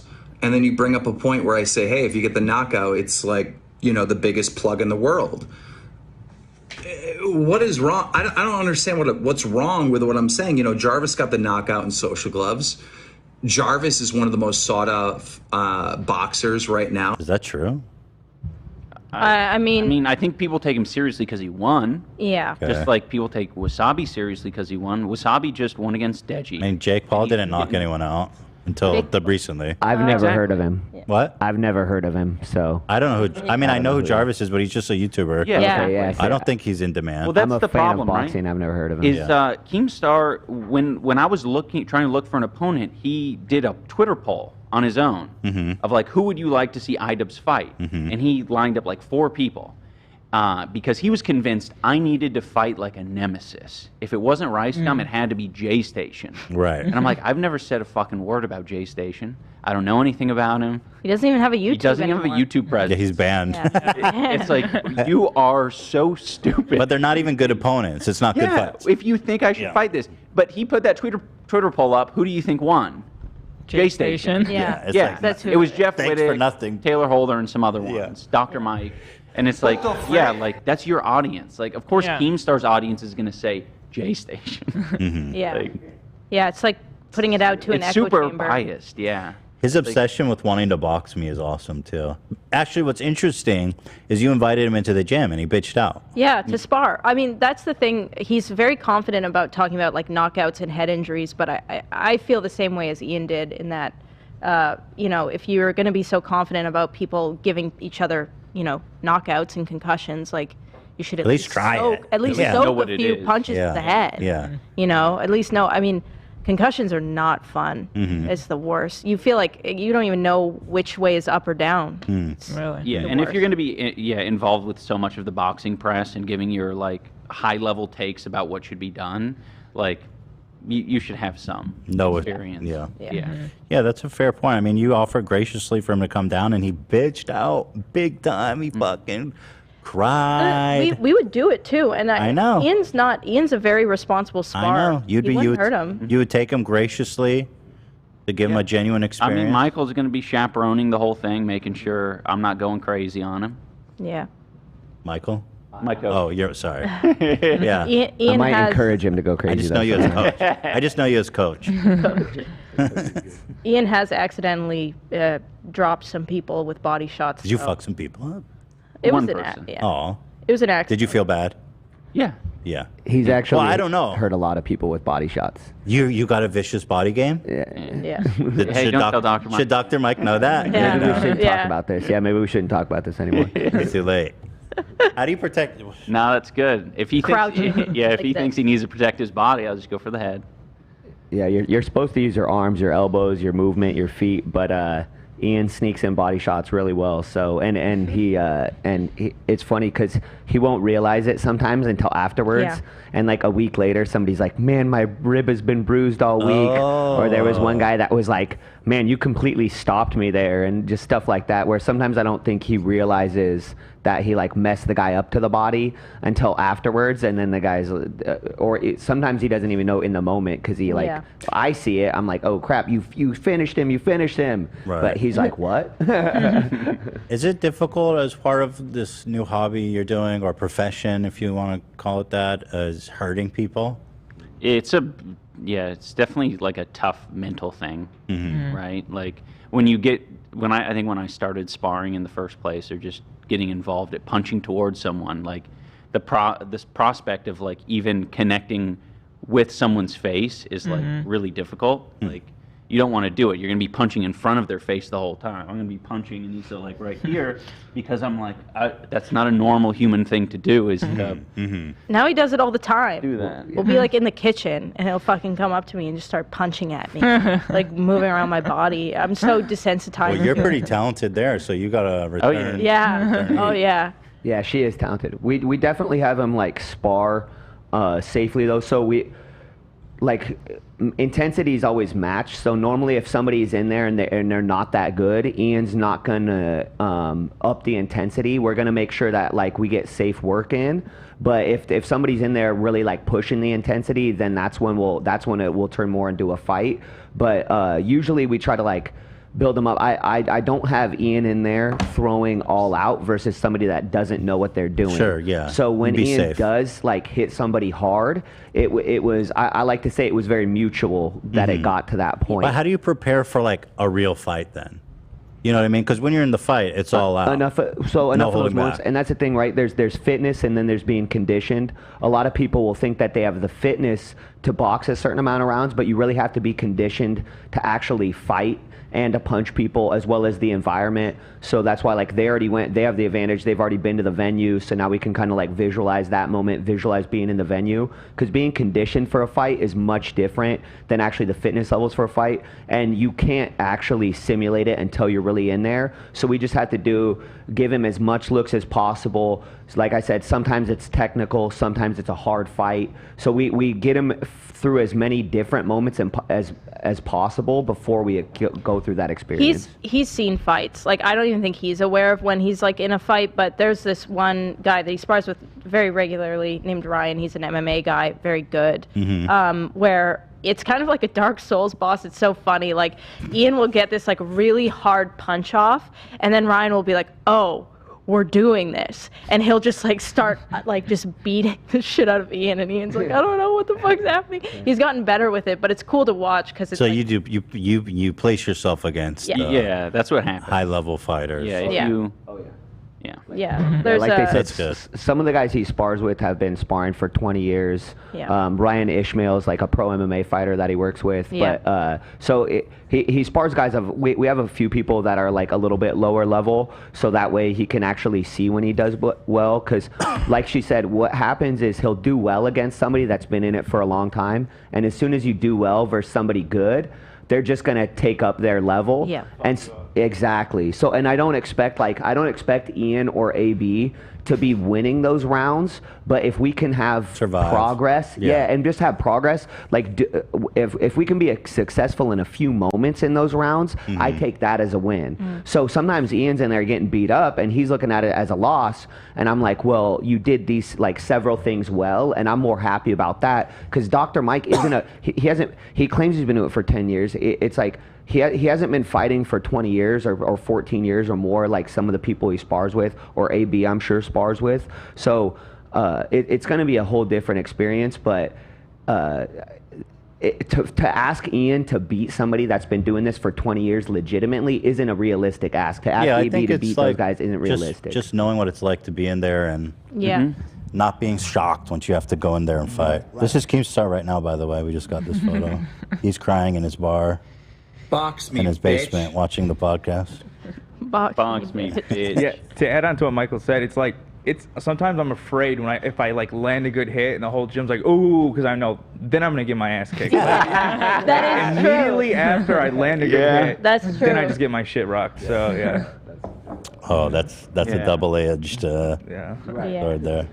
It was sweet to see Ian earn the respect. There's this one guy that comes in, he's fully tatted out. He's got like a neck tattoo and everything. Comes in with Yeezys. He's like a very like cool dude or whatever. He's been boxing for 14 years and he loves to spar. And he never took it lightly on Ian, right? Like the first time they fought or sparred, you know, like he was just like bopping him in the face every 5 seconds. And it was cute to see Ian realize like, oh, I'm going to stand here and trade and punch back. And they were just beating the shit out of each other. And after, you could tell that like Gabe had earned the guy's respect, and he was like, it was just very sweet to see that, you know. Part of the journey. Part of that journey, yeah. Sick. Respect, baby. Yeah. You want a journey, Ethan? No. I don't want any journeys. No fucking journeys. You do like a pro wrestling journey. Oh, you can that'd be handle sick. that? No. No journeys. You could do like what an part of no arm journeys didn't you understand? Because of him getting the knockout, Jake Paul literally has blown up to as big as he is because he's knocking people out left and right. Like that's not true. He got one knockout recently. Yeah, so he's. Oh no, so- he knocked out Ben Askren. Yeah. Right, but again, it's one of these things where it's like, fought Anisa on Gabe, didn't knock him out. Fought Tyrone the first time, didn't knock him out. Yeah. I think it was a tie or. And that was a way bigger match, by the way. Yeah. Yeah. Nobody watched the second time. Yeah, and Ian talked about that in his video, like the mystery's going away. So less people are like buying it out of like curiosity. So the pay-per-views are like, we think that's why they're going down. Right. Makes sense. Well, the second fight doesn't surprise me at all. Like nobody was fucking care about that. It really depends on who he's fighting, in my opinion. Like I was curious to see him fight. Yeah. That one dude. We bought tickets because we thought he was fighting Fury. Oh, right. Yeah, that would have been a good fight. The guy's actually a boxer. That was weird how it just got canceled at the last minute. His broken ribs. He broke his ribs in sparring. That's the problem with like, and we worry about it with our fighters. You know, they're sparring. They can get injured at any. Yeah, they're doing everything second. physical. Like Yeah. they need to keep up the intensity. Yeah. You know, every day. So. Get sick. Yeah. You know, bodies. Yeah, are we were really squishy. paranoid about that. COVID as well. COVID. Right. COVID, just general sickness. It's like, yeah. Well, if you're in Florida, they don't even think it exists there. Yeah, that's true. Yeah. We just got our booster and our flu shot combined. We did. That's both. good. But it hit me like a truck. What, you had COVID recently? No, it just like hit. Oh, the shot. us. The shot. Yeah. Yeah. But All right, let's get through this fucking maniac. I don't understand what's wrong with that. He's actually just so you know, sad. if you get the knockout, that's the best thing you can hope for, right? Damn, he's about to cry though. What was the other point you made? I don't even know. Look, you're trying to do something completely different, all right? And I wish you the best of luck. And I hope your event is wildly successful. I want more people involved in influencer boxing. And I'm interested to see how this pans out for you. But I mean, how are you against trash talk when you just uploaded a video trash talking me? I mean, such a dumbass point. Like, you weren't trash talking to him. You were bringing up. Yeah, you were countering all something. influencer boxing, right? Like, trash talk would be like saying that you're like, you know, calling him ugly. a parentless gnome or stuff like that. Yeah, call him ugly. Ugly, unlovable. Like, I trash talk him. You didn't see anything like that. No, I definitely didn't. Like saying Keemstar stays the same, or Keemstar gets older, but his girlfriends stay the same age. That's trash talk. Where's that from? That's from Fast Times, I think. Dazed and Confused. Or Dazed and Confused. Yeah, you know, that's trash talk. Do you guys want a coffee drink? I'll take a coffee drink. I'll take a coffee drink. Coffee drink. Oh, okay. I wasn't sure. You're promoting your event by talking shit about everyone else's event. Like, you're literally doing what I've been telling you to do. Talk shit. All right. Yeah. But anyway, that's him. Nice. What I love about that is a lot of that footage of him that you use in your video, Ian, is he was talking to Hundar to knock me out. Like, that whole knockout rant was about me. And I think he was just trying to like bait me or piss me off or scare me, and not realizing that he's exposing that he doesn't know shit about boxing while he's saying that. Exactly. Well, also, he's gone out of his way, in spite of me, to never mention AB. Oh, shit, let's go. Oh, yeah, that works. Oh, Yeah, damn, the we got a whole delivery? Starbucks. Cool. Oh, what is this one? I'll take whatever, I don't Cool, care. thank you. Thanks. Yeah, thanks. Okay. Awesome. Thank you. What is that one? It is creamy cold brew. You want this one or you want that one? I want this one. Okay. No, I don't care. All right. Well, anyway. Oh yeah, and he was also saying the same thing to Dad. He was saying, "So you gonna go for the knockout?" As like just a strategy question. But it's just stupid. It's like a dumb question, right? Because it's like, I'm just fighting. Yeah, and the plan changes also Yeah. depending on where you're at. Yeah. Maybe you get in there, you get your fucking shit rocked. Like, Mhm. then you're just in there to survive. And then, what worried happened? about your phone. That I thing was is like, it oh, no. carbonated? No, I But so- shaked it, but Right, too much because like shaking. things like this, you need to shake. Yeah. These are like The canned, I guess. weird. How like- you shake? Did you shake yours? I don't think I did. Oh. And then also, just in Keemstar fashion, he went after your significant other, which is kind of his go-to. He said I liked Ian's response, by the way, though. You get the mountain, Cersei in the mountain. So let's see. Because he's saying that he's going to have some of his happy punch people spar me. Represent him. Right, he's Cersei. Yeah. Right. Cersei in the mountain. You scroll down, it says strength. Wait, click on the image itself. Oh, you can't. Oh, damn. Cut off. Dang it. It said Deviant what? art. What does it say? It just says like strength. It's or like something a it's like a means- tarot card, deviant art. Got it. thing, yeah. Deviant art tarot. But then, of course, he's attacking Anisa, which is what he does. He calls. I've been witchified. Yeah. I've been witchified He, by of course, Keemstar. Exactly. Yeah, basically, he's calling you a witch. Yeah, because she's the red witch. Yep. And how dumb of you for thinking that that's what he's saying. True. I know. I was. Implication doesn't exist. How you just said that about yourself? Hold on. Fucking I just own. sent a picture. Yeah. Just It you just doesn't mean owned anything. yourself. You said you're a witch. I told on myself. It's true. I have special spells. But wait, I thought he was already using the witch on Lena. Like, he doesn't have any Recycled. All women are witches. new content. Well, anyway, he really hates. They're 18. He really hates Sorry. women. He calls Lena, AB's wife, a witch. Well, he called don't Hila worry, we whore. hate him too. Yeah, exactly. I was, Lena and Anisa are to be honest, I was genuinely kind of disappointed in that because I hate that narrative. I mean, it's probably no secret that I hate that narrative. But I've been with him for through two content cops, and I help. Like, I mean, Yeah, a lot of people's I guess criticism is like, oh, like that witch or that Yeah. Well, a lot changed him, or a lot like of people things have gotten for bad you. since they've gotten together, type thing. A lot of people attack Anisa. People are like obsessed with Well, they just don't understand that she's been like helping me create videos since we got together, and a lot of the videos that people love are with her help and involvement, and it's been the same thing all the way. The to rice now. gum one, I remember you were there. Yeah. You had a lot. You were had a lot of input on that one. Yeah, the rice gum one was a lot of fun. I really like, but I mean, I also take ownership for the Tana. The Tana thing was my. Oh, that was so long ago. Was my idea. Was my stupid idea. Yeah. I was the one She that was. suggested like we can go to the place. It's just in San Francisco. I'm like, it is just in San Francisco. Yeah, that drive and everything. And now I think back to it, I'm like, I can't believe we literally harassed an 18-year-old child at her show. It's like kind of. That's I guess when you put it that way, it is. that She doesn't was sound like very, it. Yeah. It's horrendous. It's probably like my most embarrassing. Like it is. It's fucking embarrassing. But I mean, it was things that a lot of people loved. I mean. Yeah, I mean, it was like I can recognize why it was entertaining. I could also recognize why it was completely out of line. Yeah, she could have owned us, honestly. Yeah, if she just acted mature. Yeah, if she would have. Right, it was a risky move, but she really couldn't. It's gonna turn out better for you guys how that went. We couldn't believe that she made a video afterward and she didn't know that it was. I'll tell you.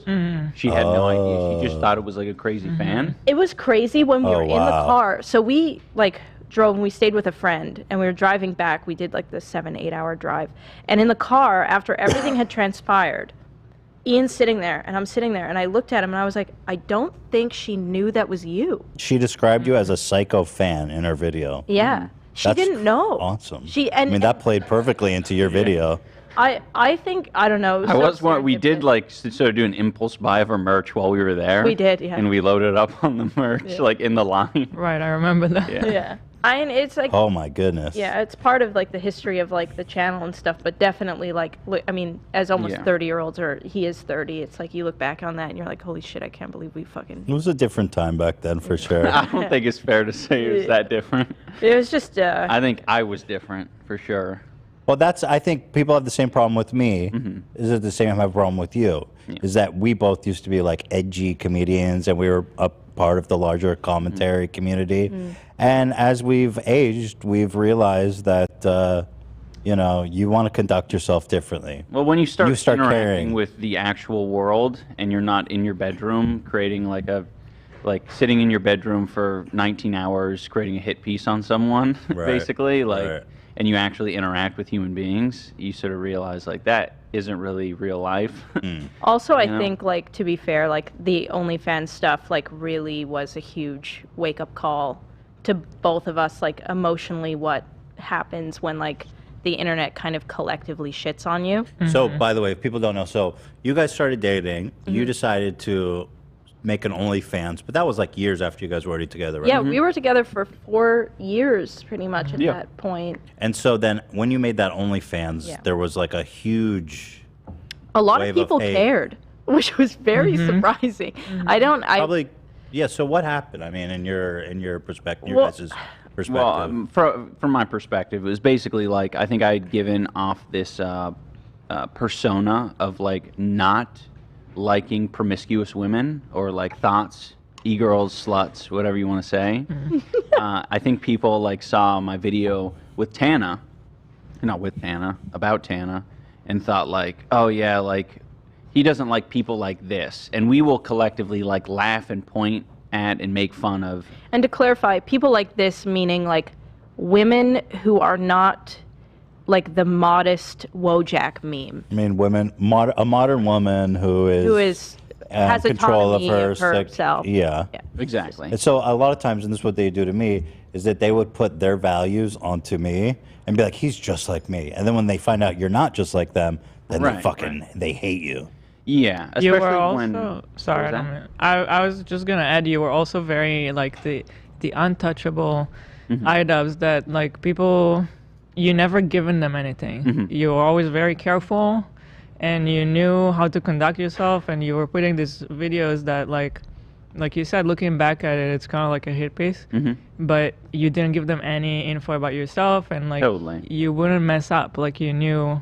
Right, and I didn't live stream, and I didn't do any of that for a reason, and Right. didn't give. And I think a lot of like the commentary community has kind of woken up to that idea. Mhm. You'll see a lot of them shifting from like doing essentially hit pieces on people to like, I'm going to review a movie now, or I'm going to review TV shows, things that are like a lot more Safe. appropriate Yeah. and not psychotic. Yeah. I mean, there's plenty of psychotic ones still. Oh, sure, but yeah, yeah. They're not as popular. No, Yeah. yeah. And so it's like they were waiting for something. Definitely. And then that was that. It's an All of a opportunity sudden, to the be like- opportunity. So what was Yeah. the joke that like you're a cuck or something? Yeah, that was a Cock, popular. simp was very Simp was popular a back popular. Yeah, right. Yeah. Simp and cock. I The- thought that was a lot.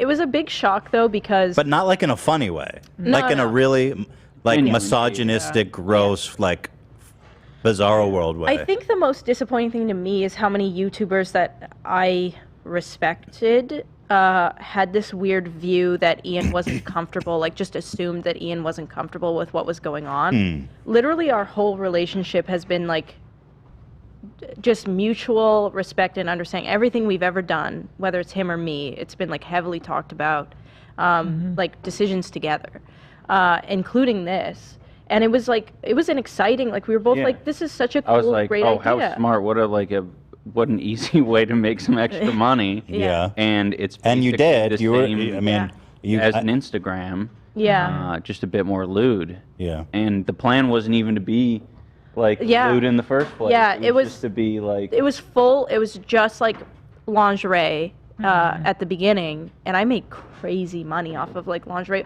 I mean, I could have posted a lot of that on Instagram, like 99% of it, but like people were really. It was just weird. Some people got like. I don't know. Like some people were like defending by saying she's not actually doing full nudity or whatever. But like in my video, because it's appropriate to take the stance, like you're either okay with sex work or you aren't. Like this in between is like not. Yeah, a place you You're can't like, it play doesn't in matter if between. it's lingerie or No. nude. Right. And I think I made comments in my video at the time of like, yeah, my girlfriend can show her, whatever she parts wants. on the Yeah. internet. Like I don't give a fuck. And I think people took that and they assumed like, oh, you're going full bore. Their imaginations start to run wild because I think the amount of porn they watch, and then it just goes, to the furthest, darkest depths of the internet. It was real interesting to see the reaction because you think like that we're more evolved. Yeah. And then you realize like, I don't know if it's just these internet kids and all, but like the reaction was It was so shocking. insane. It was shocking. It was shocking. I won't lie. Like at that point in my life, like my dad's Alzheimer's had just gotten like, he had like reached the point of like no return, and then this internet stuff was happening, and like there were some days where like literally like couldn't get out of bed because it was just so Yeah, it sucks. aggressive. And it was like YouTubers that I never thought would even know that I existed were talking about Ian's opinion about me when they have no clue. So it was super strange, but it was also really eye-opening to us to like understand what that effect is and like what we were doing to people. So you were very successful in OnlyFans, and then you recently or somewhat recently stopped? Yeah, I was slowing down just because like for the past year, this boxing stuff has been like, I mean, we can't do anything. Are you active now? Like I am active, like I'm on there, but I'm not like taking photos. And I mean, this is the first time I've worn makeup, and like, I mean, I can't even do my makeup most days because we're like training and doing. Oh, so it's just not your focus. It's just can't, I'll probably start Yeah, every it back time up. we do a boxing session, like she comes with me every time, does almost the exact same work except for the sparring. So we're doing everything together. So, well, I guess, and Keemstar was pretty focal in this whole attack on you, of him and a lot of people he's associated with, Yeah, right? yeah. So what he's doing is basically hitting you where he knows that it's painful. Yeah, that I've which is ruined his that life. you're basically the Red Witch who was fucking enchanted, bewitched Stannis, and well, he's It's saying so you have deep. no agency. Yeah. And he's saying that Yeah. you're a witch. Yeah. Yeah. And that Ian would burn his child. Yeah. This is basically. so deep and well thought out from the man from Buffalo. It was though genuinely shocking because it is like my biggest. I mean, there's like some days where I ask Ian, like, have I ruined your life? Like, I feel like because you get so many messages where like you have to think about it. It's like, I mean, I showed up, 2016, and now here we are, and Ian is doing different stuff. Like, Ian as a person has not changed very much in like regards to his like moral stance on a lot of things, but like Ian and how he feels about how he wants to put himself on the internet has changed. But I think that was gonna happen no matter what. That's what he always says. That had to happen. Yeah, I think those he- videos, like you said now, they were a hit piece, and when you look back at it, you cringe at it. Absolutely. It's not something that could have been sustainable, even if you wanted to. Look, if you didn't change, you couldn't. you'd be Keemstar. Right. Yeah. And also, Yeah. YouTube changed as a platform. They don't allow stuff like that anymore, like they did back then. Everything changes. Yeah. And so, you shouldn't feel like you're. It's good you changed. Yeah. Yeah. I think. Well, I'm sure you know that, but yeah, I guess you Yeah. have insecurity about it because Yeah. of Keemstar and people like him. Yeah, it's hard to get. He sucks. He's a piece of shit. So I fucking hate that guy. Maybe it's just like a Lebanese girl thing because Anisa and Lena are both Lebanese. That's Maybe what it's they're both witches. interesting. Yeah. So it's like a racist I thing. think it's like the nose. It's the Lebanese. Yeah, maybe. I'm telling you. Yeah. There's something about it. That also seems. Come on. Don't even say that. You have a perfect nose. I have like a little bit, but it's very small. Don't even say that. Keemstar notices. Yeah, start noticing. He notices all imperfections. Well, there you go. When you have a perfect mind, body, and soul as him, then you have a But right to. Keemstar, if you're listening to this, He is. No, I know that you actually do mean well. Yeah. And I do believe you when you say you want the event to be a success. Yeah. I'm sorry if my words hurt your feelings. I was hurt by your words, which is why I retaliated the way that I did. And he said what that hurt you? Just that we're running the event poorly. Right. And that's pretty much it. Yeah, which I is think enough. It's hard. We care about this. Yeah, show you work so hard, much. and some dipshit Keemstar is telling you. I mean, your whole life is about It's it right our now. baby, literally. Like it's kind of crazy. We didn't we didn't do a wedding other than going to Vegas. We didn't plan anything, and then all of a sudden we decided to host a giant influencer boxing. This is event. your wedding. This is our wedding, basically. Right. So it's like we're so passionate about it. We're Are you passionate guys about gonna everyone do a involved. wedding? I want to do like a sort of reception. a type reception thing with at some everyone, point. but That'd be COVID nice. and my family can't at the time. Just couldn't not come. in any sort of hurry. Yeah. right now. Yeah. But it'll be fun. But the Vegas shit was so fun. It was cool. We did a Elvis thing. Oh, really? Yeah. It was fun. Yeah, we It's had like- Izzy Twitch Pink. She's a streamer. She came. She was our witness. She's very sweet. It was cool. That's fun. Yeah. So, yeah, I mean, Man, your hair in that, Ian. Yeah. Something else. yeah, look at that hair, bro. What are you doing with your hair? You doing a mullet thing? Yeah. Do you like that? kind The of- mullet thing is coming back, and I got to say, Yeah. I just not totally on board with the mullet yet. Yeah. I feel like with the mustache and the American traditional. But you like it? I like it. I think it works for you. Yeah, I agree. It's not for Well, everybody. the mullet isn't that intense yet, but are you Right, it's planning on how long are we Oh, going? we'll see how it goes. Yeah. I think with the features, like the sharp, like you're sharp featured, so the mullet looks good. I think if you're like softer featured, the mullet doesn't look good. He's a bad boy? Could be. Is he a bad boy? He looks evil, kind of. Evil? Is that good? The one. Our coach Good guy. said that he looks evil, and I asked our coach, I was like, "Do I look evil?" And he was like, "No." And I'm upset. I want to look evil. I think You that's said that? evil. Yeah. Yeah. When he can do this look where he goes down and does shit. this, and you're like, oh yeah, He's a yeah, meanie. yeah. When He's a he's baddie. sparring, he looks evil for sure. Like an evil guy. Yeah. Which I'm jealous of. I think that's cool. But I have the same problem as AB. I've got the big eyes. Yeah. So when I look, I just look like a scared little bitch. Because imagine me looking down. Ian has small eyes, so when I'm looking down, I look just scared. That's because funny. My eyes are so big. Well, yeah, I mean that explains you the have photo. structure for it. Yeah. Yeah, it's the big brow too. And then when AB and Ian sparred, AB brought up a good point that I didn't even think about. Like, Ian's got this brow that like if he's not gonna get hit in the eye and have his eye like fucked up. The brow Scary. Like AB. AB's gonna get his eye popped out like With Jeff me and Witter. Ian sparred, I think in 2 rounds. It was one eye the first round, and then the other eye the second. That's never happened to me before. But I hope Put it your head doesn't. down and look in the camera. Look at your eyes are protected. Yeah, literally they're shielded. Yeah, they're he shielded. Looks like a, but then like a AB do hawk. that. AB do that. Like an AB's eagle. gonna get. He's gonna get punched in the eye. You kind of have like doe eyes. Yeah, you've got eye Helping shields. eyes. It's like you're wearing a helmet.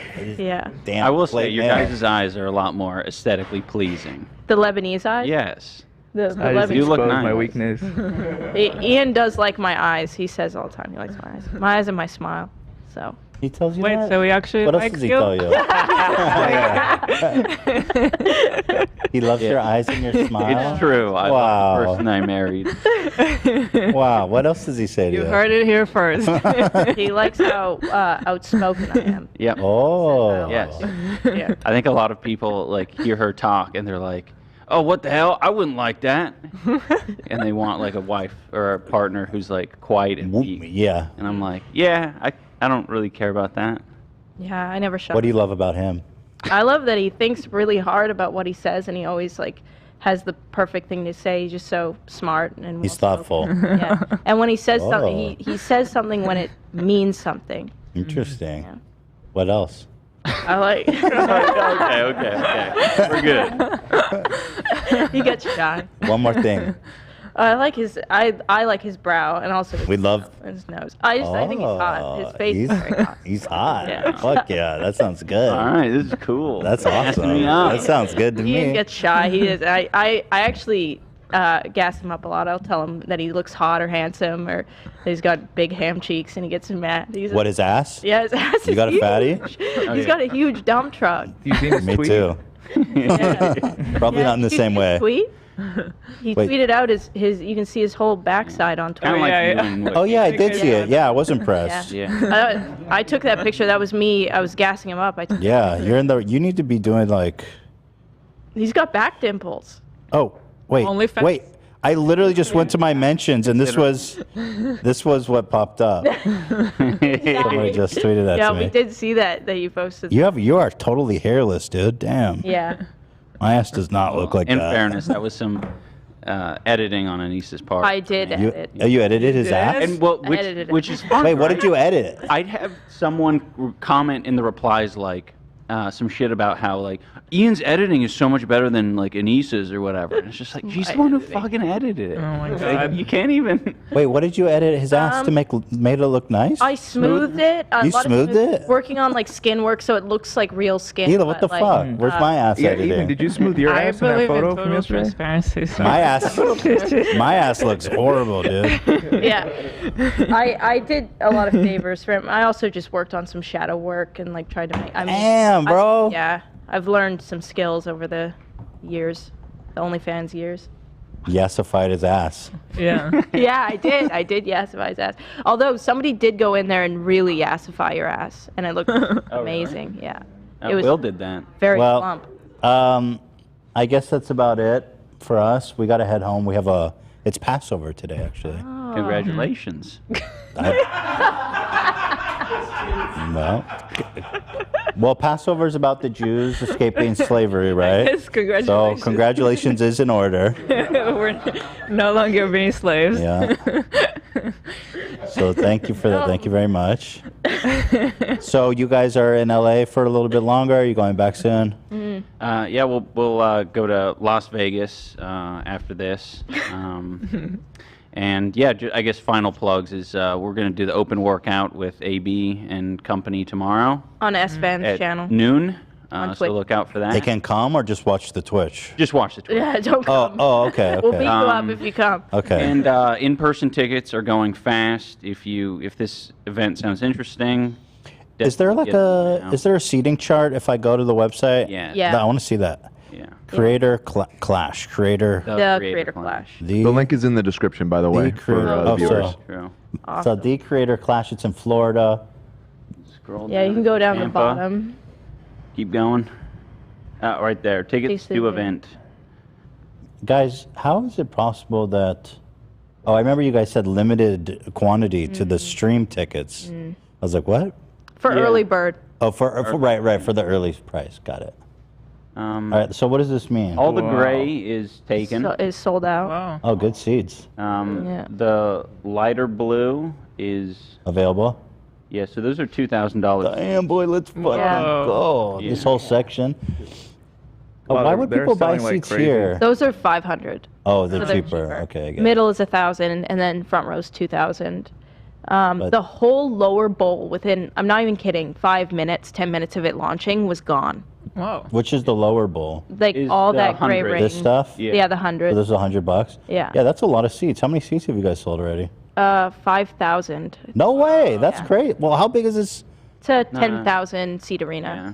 Technically So- closer to 9,000, I think. 9,000 once we get everything in there. So how much is the? How much are these? The ones at the top end are like 25, I think. if you click Okay. On that. And then But I these- will say we went to the arena ourselves a couple days ago, and it's not a big arena as far as like you're not far from the action. Right. It kind of looks that way in these pictures, but it's just like It's very intimate. very like, close. Like even the high up seats, it's worth it for sure. Did this one sell out? Like No, how that's come? reserved. Oh, that's reserved. And this one? VIPs. This one too? That's where the commentators will be. Yeah. That's like media sits there. Yeah. Okay. Okay. Yeah. Man, I kind of wish I could go, but I don't see What any day of way. the week is it on? The weekend? It'll be on a Saturday. Yeah. We'll have a lounge for It's just influencers to chill in. We It's also so hard have a with the kids. babysitting area. A babysitter? Yeah. Who's gonna fucking? I was like, who'd you hire for that job? Fucking James Charles? Oh God. Who's gonna be watching my kid? Oh my God.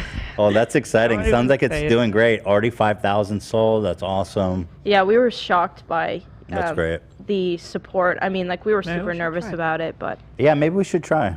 yeah. It's just I mean, like I have no idea Yeah. right now how It'd be to do fun. it, but we have to figure it out because we sell have alcohol like there? a wedding Yeah, too that we need to of go course. to. You get trash. Oh. But it's now it's like 2 kids and 2 dogs. Yes. I have no idea how Yeah. we can You throw those leave. dogs in a freaking kennel. No, You do. no, you This take guy them to a will daycare. never. He won't leave the house. No, for like nothing- 4 hours. Daycare way more than Daycare is being with you guys. amazing.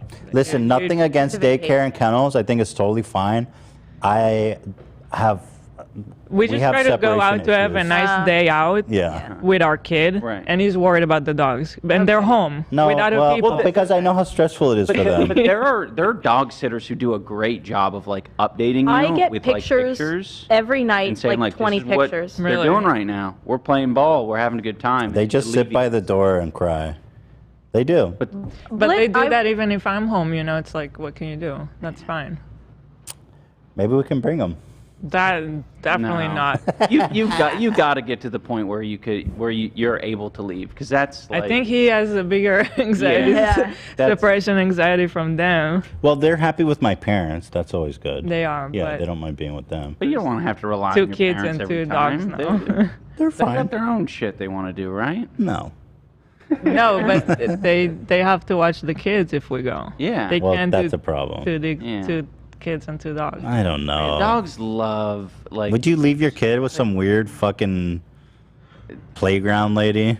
I mean, To be yeah, fair, it's not the same. absolutely. I know. Yeah, It's kind of like you're going to have to put your kids in school as well, and They're in that's going to be school. a stranger. They're in school. right? Or Theodore's in Yeah. school. Blitz, Essentially, a stranger that watches over them, and you're not like, oh, these weirdos. You can't Our- have these weirdos looking after me. our Boston Terrier has intense separation issues, and he's really learned to love. He loves that place. He loves it. He gets so excited. How He- There do actually- you there are vet- some really how do nice you ones. vet a good place? Like, how do you find So a the good biggest place? thing to do is you ask them to like tour the facility. If they're not open to letting you tour, then like. Oh hell no. And then the other thing is like ask them like how honest are you and how open are you with like what happens here?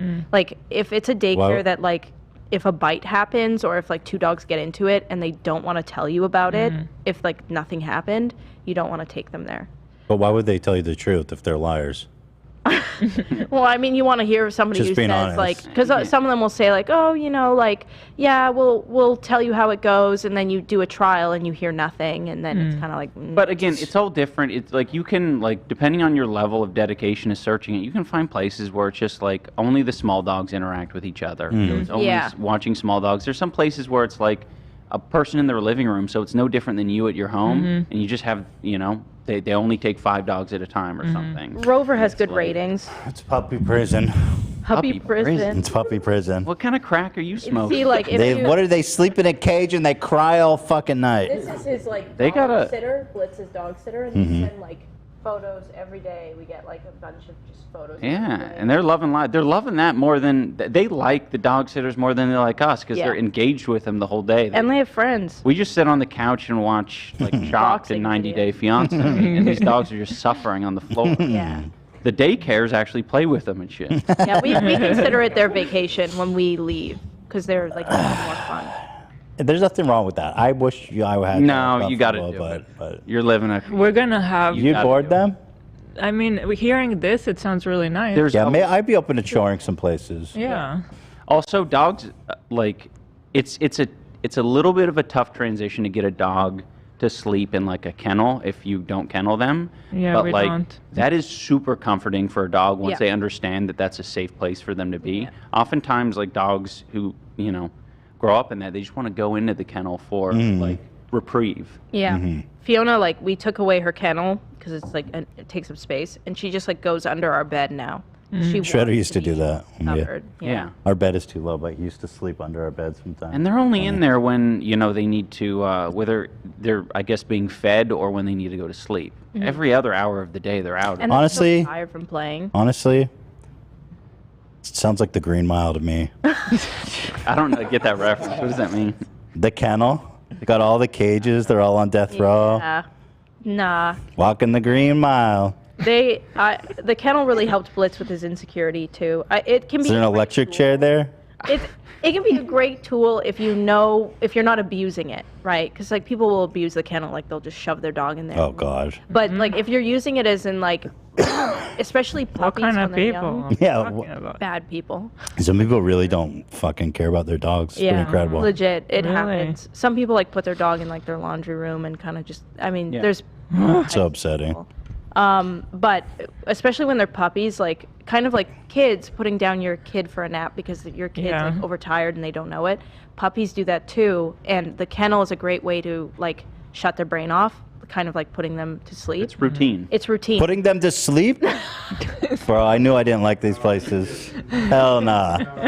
But Hell nah. it is good. You're supposed to like every hour let your puppy have a nap, and then you take them out and play with them. Yo, we've been going 3.5 hours. All right, we got to wrap this up. Oh, wow. Oh, my God. Well, we talked a lot about boxing. Yep. Super Yeah. excited about the event.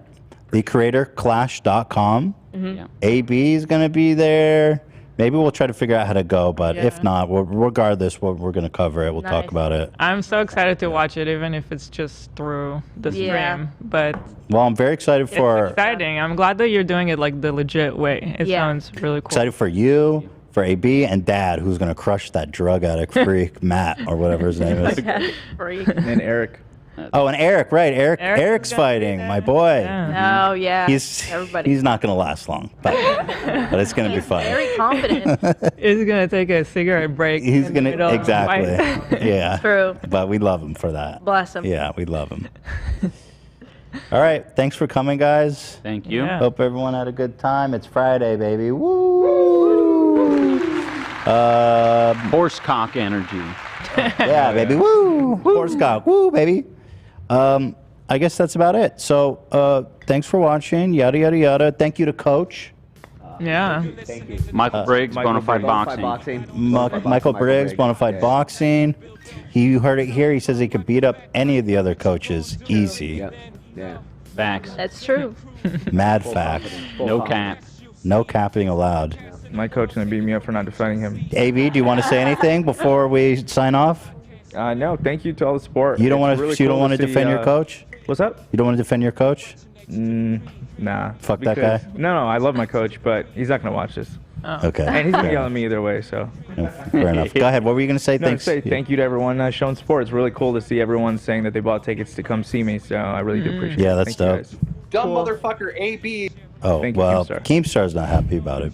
But he's not happy about much. Thank you, guys. See you on Monday. Have a good weekend, everybody. Have a good weekend. Later. Later. Chag Sameach. You're wet next to the three. You're wet next to the three. You're wet next to the three. You're wet next to the three. I'm out.